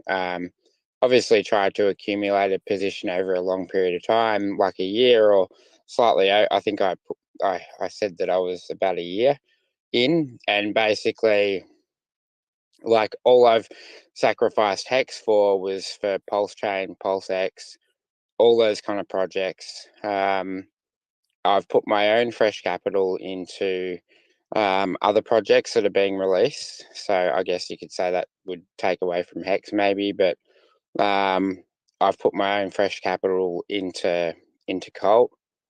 Yeah, I just really like the communities, and with respect to, like, I'm not trying to draw any comparisons, but you think very similarly across the board. I don't think you're too dissimilar. Well, I just enjoy both communities. I'm not a maxi in anything. I came from outside of the community, having bought shit coins, like, you know, all sorts of stuff. But I would say it's very similar. I don't obviously there's no admin keys within Cult or Revolt. The contract's been renounced. The multi-sig wallets are to do with the obviously verification that the Guardians are doing the right thing with the money that's dispersed into new projects. So it's got 3 people that oversee those multi-sig wallets. Yeah, like it's basically just stop people doing the wrong thing. And yeah, like, I mean, there's within every single community that I've come across, there's always people that disagree. Like, it's not going to change. But I just want to say I appreciate you guys, and I appreciate the Cult and Revolt community. And yeah, like the way I look at this is that, you know, I've put some money into Cult and Revolt, and I was blessed to do that. That money will return to Hex at some point. And I'm not talking about the entire bag. I'm talking about a portion of that. And when it's done 100 or 1,000x, you can imagine what that's going to do to Hex. So that's the way I see things. I know what products I hold, and that's the value of knowing and having been a part of your community. So just wanted to say that. Hey, Hexhanda, can I just verify one thing to pulse the guys? The multi-sig wallet is per proposal. So the smart contract itself is autonomous. It's immutable. It's renounced. The only time that there is a multi-sig wallet is when the proposal is passed. Then the 15.5 ETH is then split up into 2. 2.5 goes to the burn wallet, and then the 13 ETH goes to that multi-sig wallet. Just to be clear. And I want to step down again. I just had to clear that one up. Okay. And to add some clarity to that clarity, when say they put it into Pulse, and there's 13 ETH that go into Pulse. Now, when that Pulse may be 1,000x's, that's repaid to this multi-sig, and that is controlled by the Guardians, right? That's right. So that is right. So look, I mean, the protocol works in terms of proposals. We work on a handshake, right? So in anything at all, like if we say this investee is something that we want to work with, it's a handshake. So if you know. There's 2 sides to that, right? So when you have that notion out there, you do bring on people that, or protocols that are trusting. The trust goes both ways, because you don't want to ruin your reputation for like 13 ETH or whatever it is. You have the entire community to answer to. You have your entire reputation to work on. In order to be a guardian, you have to, you have to spend at this price point now about 200 grand. As the price worth of Cult goes up, it's going to continue to go up, and you're going to have to spend $500,000 or $1 million in order to be a guardian. And it's why would you want to ruin your reputation for 13 ETH? Are you putting your hand? So, I'm gonna go. I'm really gonna step back down. Okay, I don't know if Hex Hangout, you had another response to that, or Yeah, I'll keep it short. Yeah. Can I just add to Mugsy's that nobody's complaining about Staker app, and that's No. yeah. Well, okay, you can add on if you want in a minute. Let's just keep it positive. Hex. Yeah, they're not. Hangout, what's up? We're not complaining about Staker app, because Staker app is a Hex product. And this is antithetical to Hex. Trust on a handshake. Why would someone steal your money, hand over your coin, let an investment fund, which is obviously a security, invest your money for you? Because they can invest in Pulse better than you, and they promise to give you your profits back. That is antithetical to everything that Hex and Pulse is. But guess what? You don't have to invest in it, though. That's your choice. Fiat, come on, man. Hey, thanks. I heard the fiat thing brought up, so I thought I might throw in a few thoughts. And by the way, I love fiat. It's pretty much one of my favorites on Pulse Chain by far, man. Oh, appreciate it. Thank you. So just a few disclosures first. I own a lot of Hex. So I don't own any Cult or Revolt. I don't know anything about those projects. I obviously am running the Fiat project as well as 2 more projects on Pulse Chain. For those of you guys that don't already know me, I come from a traditional finance background. So just firstly on the question of, who is to blame? Well, let's just go through the list of things to blame, probably in an order of significance. The first is that Hex was probably just massively overpriced. That's just the reality, and that happens in bubbles, and something that's designed to pump like Hex is. That's going to happen periodically. It's happened to Bitcoin. It's happened to Ethereum. That's really nobody's fault. That's just the way it is. Now, what are the things that can mitigate this? Things that can mitigate this are the ability to short, and just general, better market pricing, more liquidity, etc. So that's probably the first culprit. If you want to blame somebody, just blame the fact that Hex was probably overpriced.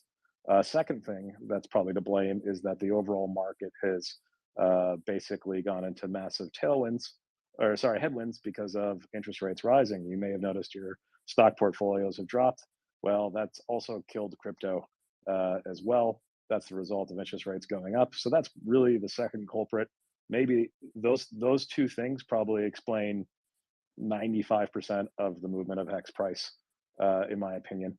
The third culprit, yes, I think the Pulse Chain delay doesn't help either. So that's probably the next big thing. But really, the first 2 things I think are bigger.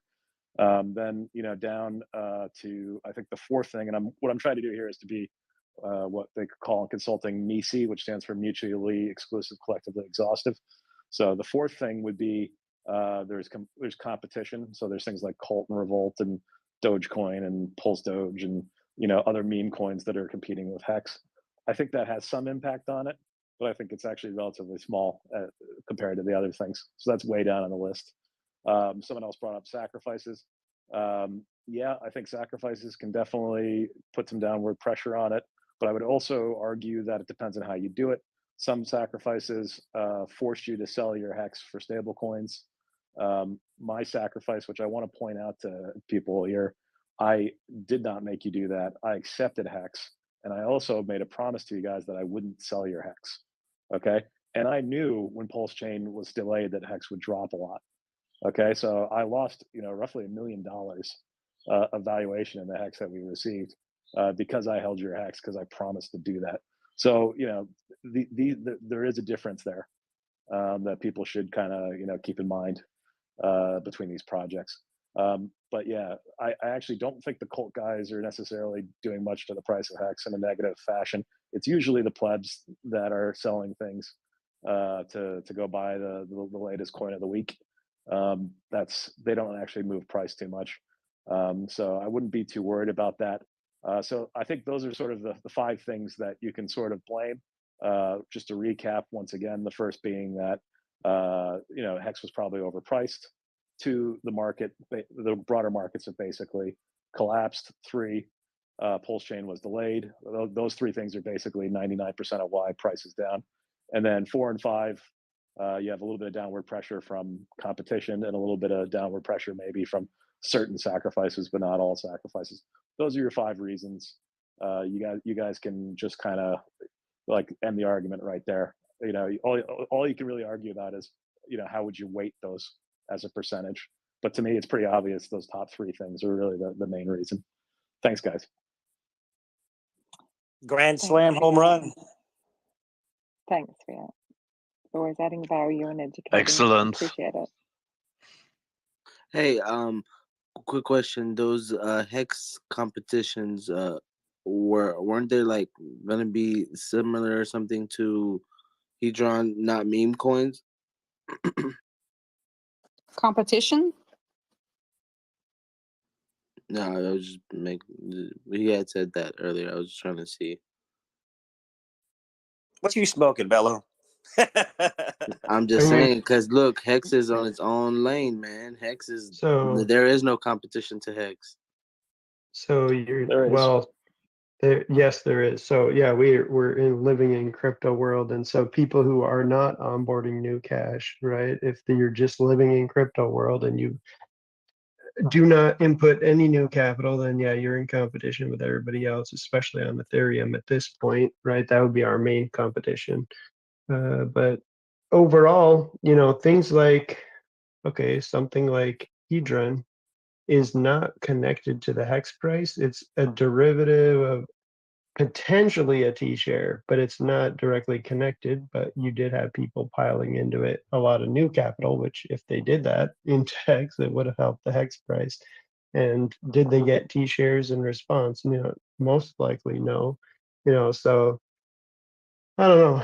I mean, you could call that a competition. It's pretending to be a way to get a T-share, and maybe it will be, but it's indirectly connected to Hex and Hex price and T-shares, and it only can be if it functions certain ways, So I'm not saying Hedron's bad or it's good. I'm just saying there were people that went pretty hard into Hedron because it was their meme coin, right? It was their 0000 coin play, right? And maybe it didn't play out so great so far, but yeah, you could call that competition.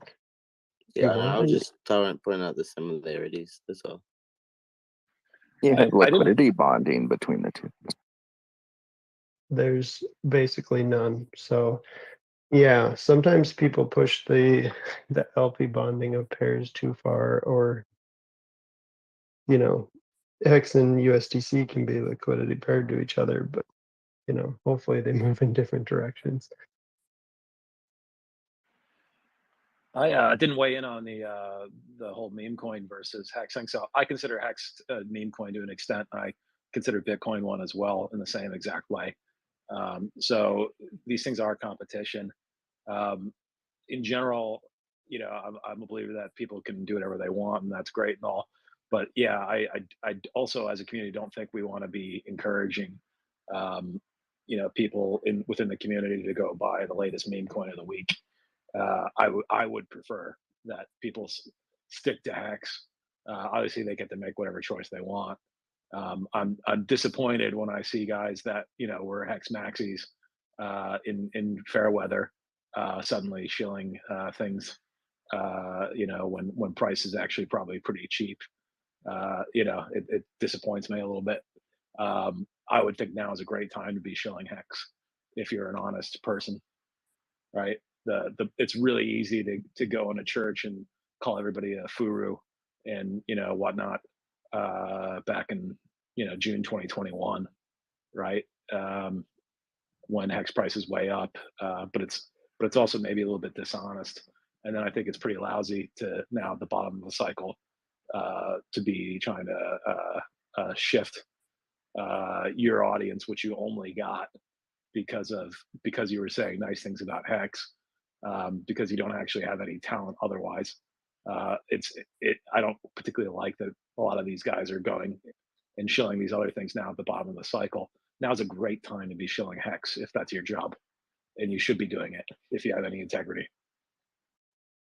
Thea, I just have to say quickly, I'm so grateful for your eloquence because that's what triggered me today and made me come up and say what I said, because I was very deeply triggered by the behavior. I didn't hear you, by the way, so I don't know what you said. And that's okay. That's okay. Look, it's all good. But basically, I'm just sick of people leveraging the Hex ecosystem, and and maybe cult got in my way because of the behavior of some people in this ecosystem that are behaving in a way that I don't think is okay. I'm sorry you feel that way, and I know everyone is going to have a difference of opinions on how money is spent. I hope we can just move on from this. I know. Yeah, I could Let's say one thing. I let's just say want to she'll add say one thing. Tama. That'd be a good idea. Mhm. Let's she'll I say would want to Tama say again. one thing is like, I understand exactly what you guys are saying, but I feel like most of us go and talk about Hex and Pulse Chain everywhere we go. It's stamped. Like, I don't understand. It's not a lot of people that we all out here. We all believe in Pulse Chain. We're still part of this community. We still come back to the community. We know where home is, but yet again, that's how else we're gonna adopt. We gotta go out to these different worlds and tell them about, hey, this is this. But I understand what you guys are saying. Some people are turning their backs, and No, there's a big difference between going out and finding new people and talking about this thing and building inroads and things in a new community.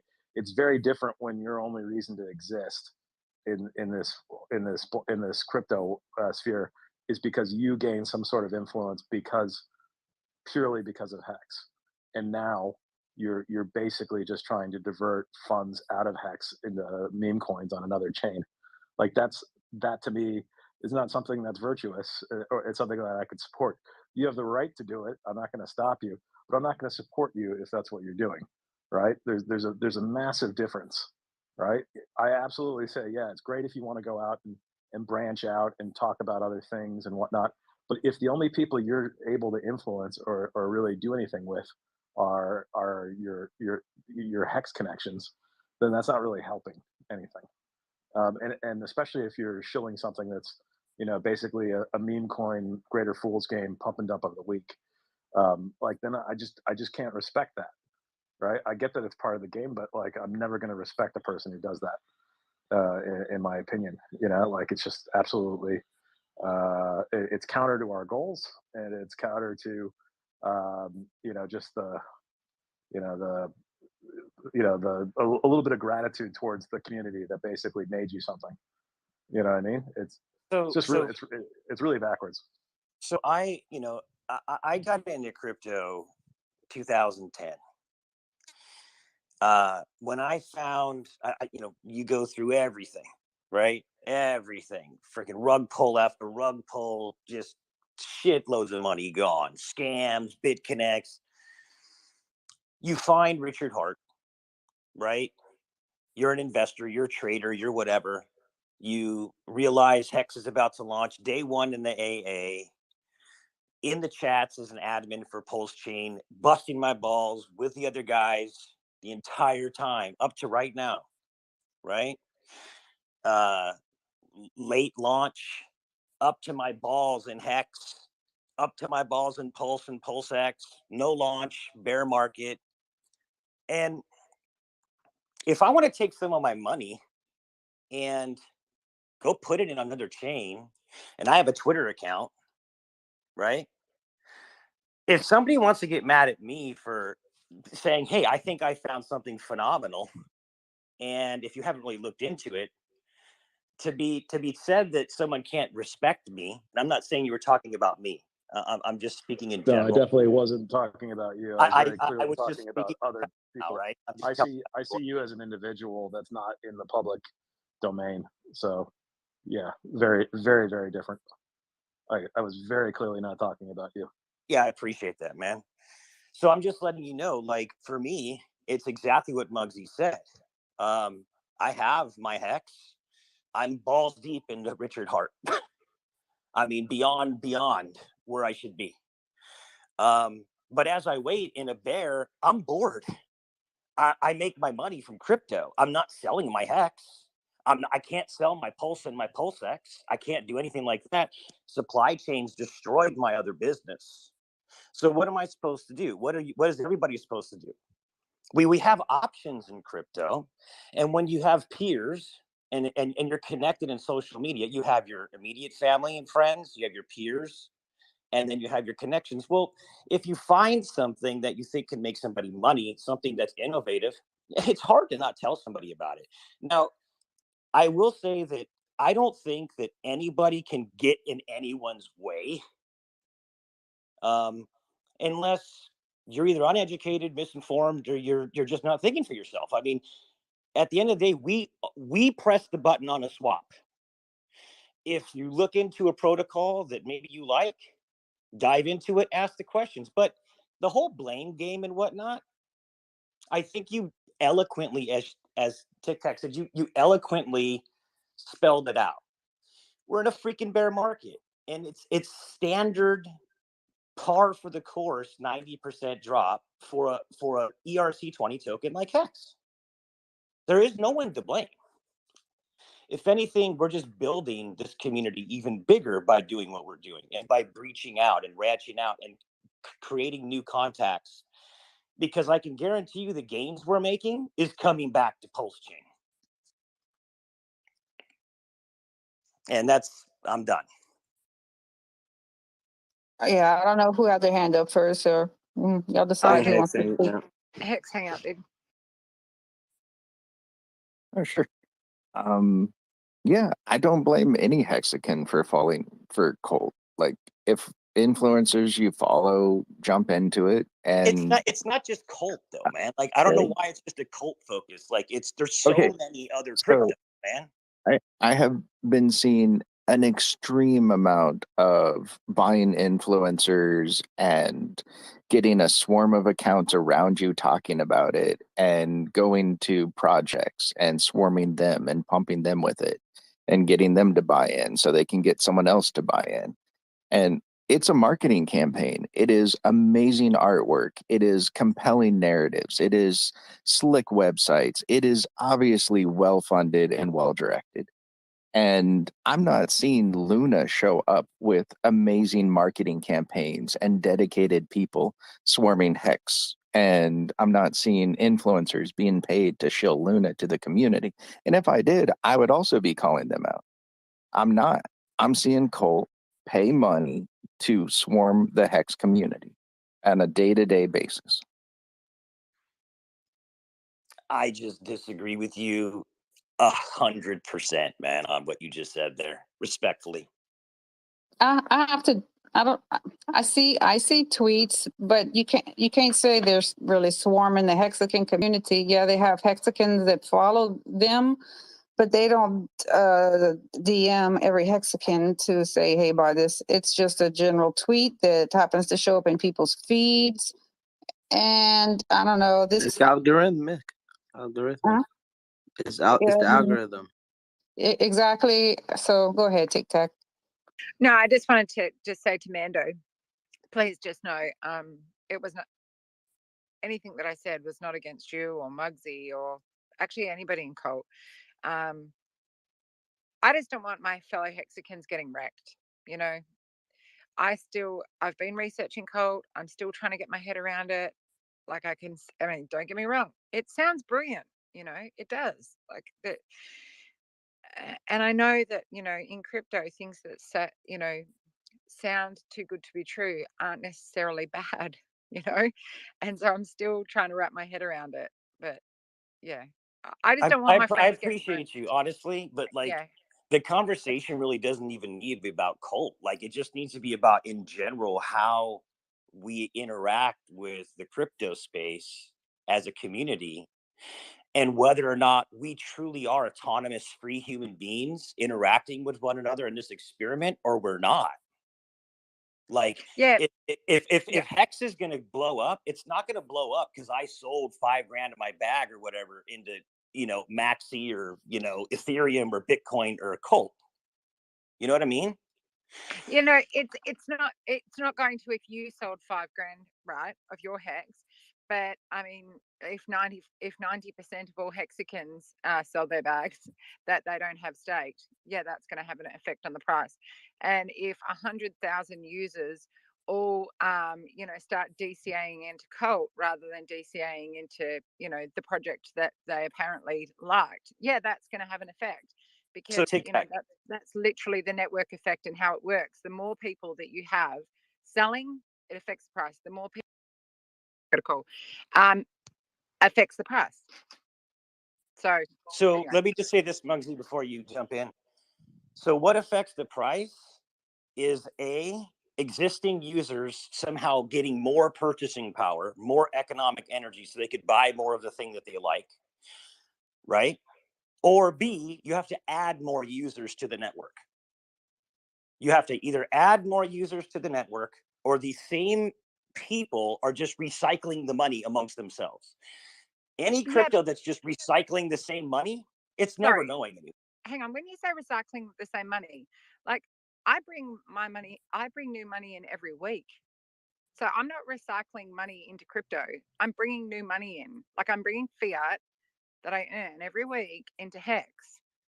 You know, and if every one of our 100,000 users does the same thing, I mean, it was only a few months ago that people were talking about, you know, how, you know, with the low liquidity, how quickly the Hex price can jump. And now Correct. we're saying that it has, you know, that now we're like, it just doesn't make sense that that if we lose, say, 30% of our user base that are regularly DCAing because they're now putting all their money into coins like, say, Tama or Colt or whatever the, you know, the new flavor of the current thing is that is being pumped through our, you know, OG YouTubers screens to the 10,000, 20,000 people that currently watch them. I mean, I don't know. It doesn't make sense, but yeah. Muggsy, go ahead. Yeah. Hangout. So we don't pay any influencers to do anything. There is no, like, we do not, none. And the artwork is generated by individual people for free. Yeah. I Everything. guess possibly like Hex is also. I could see that. It's 100% community run. 100%. Okay, so no influencer has been paid to talk about Negative. Colt. Zero. Okay. No, we don't pay any of the sex listings. We don't do. They have to buy all cults on the market, just like you and I. Everything is there's no payment to anybody. And TikTok, if you just want to understand cult, you can DM me anytime. I'll get on the phone. We'll talk about it. Just to for you to understand it, just to get out of your, you know, curiosity. That's all. So do you know of any cult collaborations to spread cult to individuals in Hex? What do you mean collaboration? Everybody talks about look, anybody. It seems like individuals in the Hex community get slammed with a barrage of cult memes and propaganda until they get on board. And it seems like a focused effort to convert one person at a time and then start pushing between projects. And it seems like a focused effort. And that's not happening, man. I think was that's already all a the Hexagon. algorithm. That's just that we're all Hexicans. We keep posting, we keep tagging. It's just you're gonna see it. I mean, people post just to post. I just answer that. I know that in crypto that it seems like, you know, things are being done maliciously or trying to like steal from the other community and all that stuff. If you just come out and actually just hang out in the community and just talk to us and see what's going on with the protocol, see all the proposals, go to Discord and just listen and watch and read. We don't do any campaign. Like, people who talk about cult and revolt, it's because they want to, because of what we're doing. And I understand. You're an investment fund that has admin keys. How are you investing my money better than me? Where is the admin keys? Like, why? Hang out. No, this is just getting. Muggsy, I don't think that this type of conversation should happen in this chat. This is a post. Yeah, you don't want people to know And I about don't cult. want it to be like that in here. This is a post chain chat, right? You're giving people more information about cult than probably that you want to hang out. But you know, if you don't agree with it, then that's okay. If you don't agree the way they run their project, then that's okay, because not everybody will agree on the same things, and you don't have to invest in it. What's the damn deal? If you What think does this become? they're singling out listening to people this? to onboard onto cult, maybe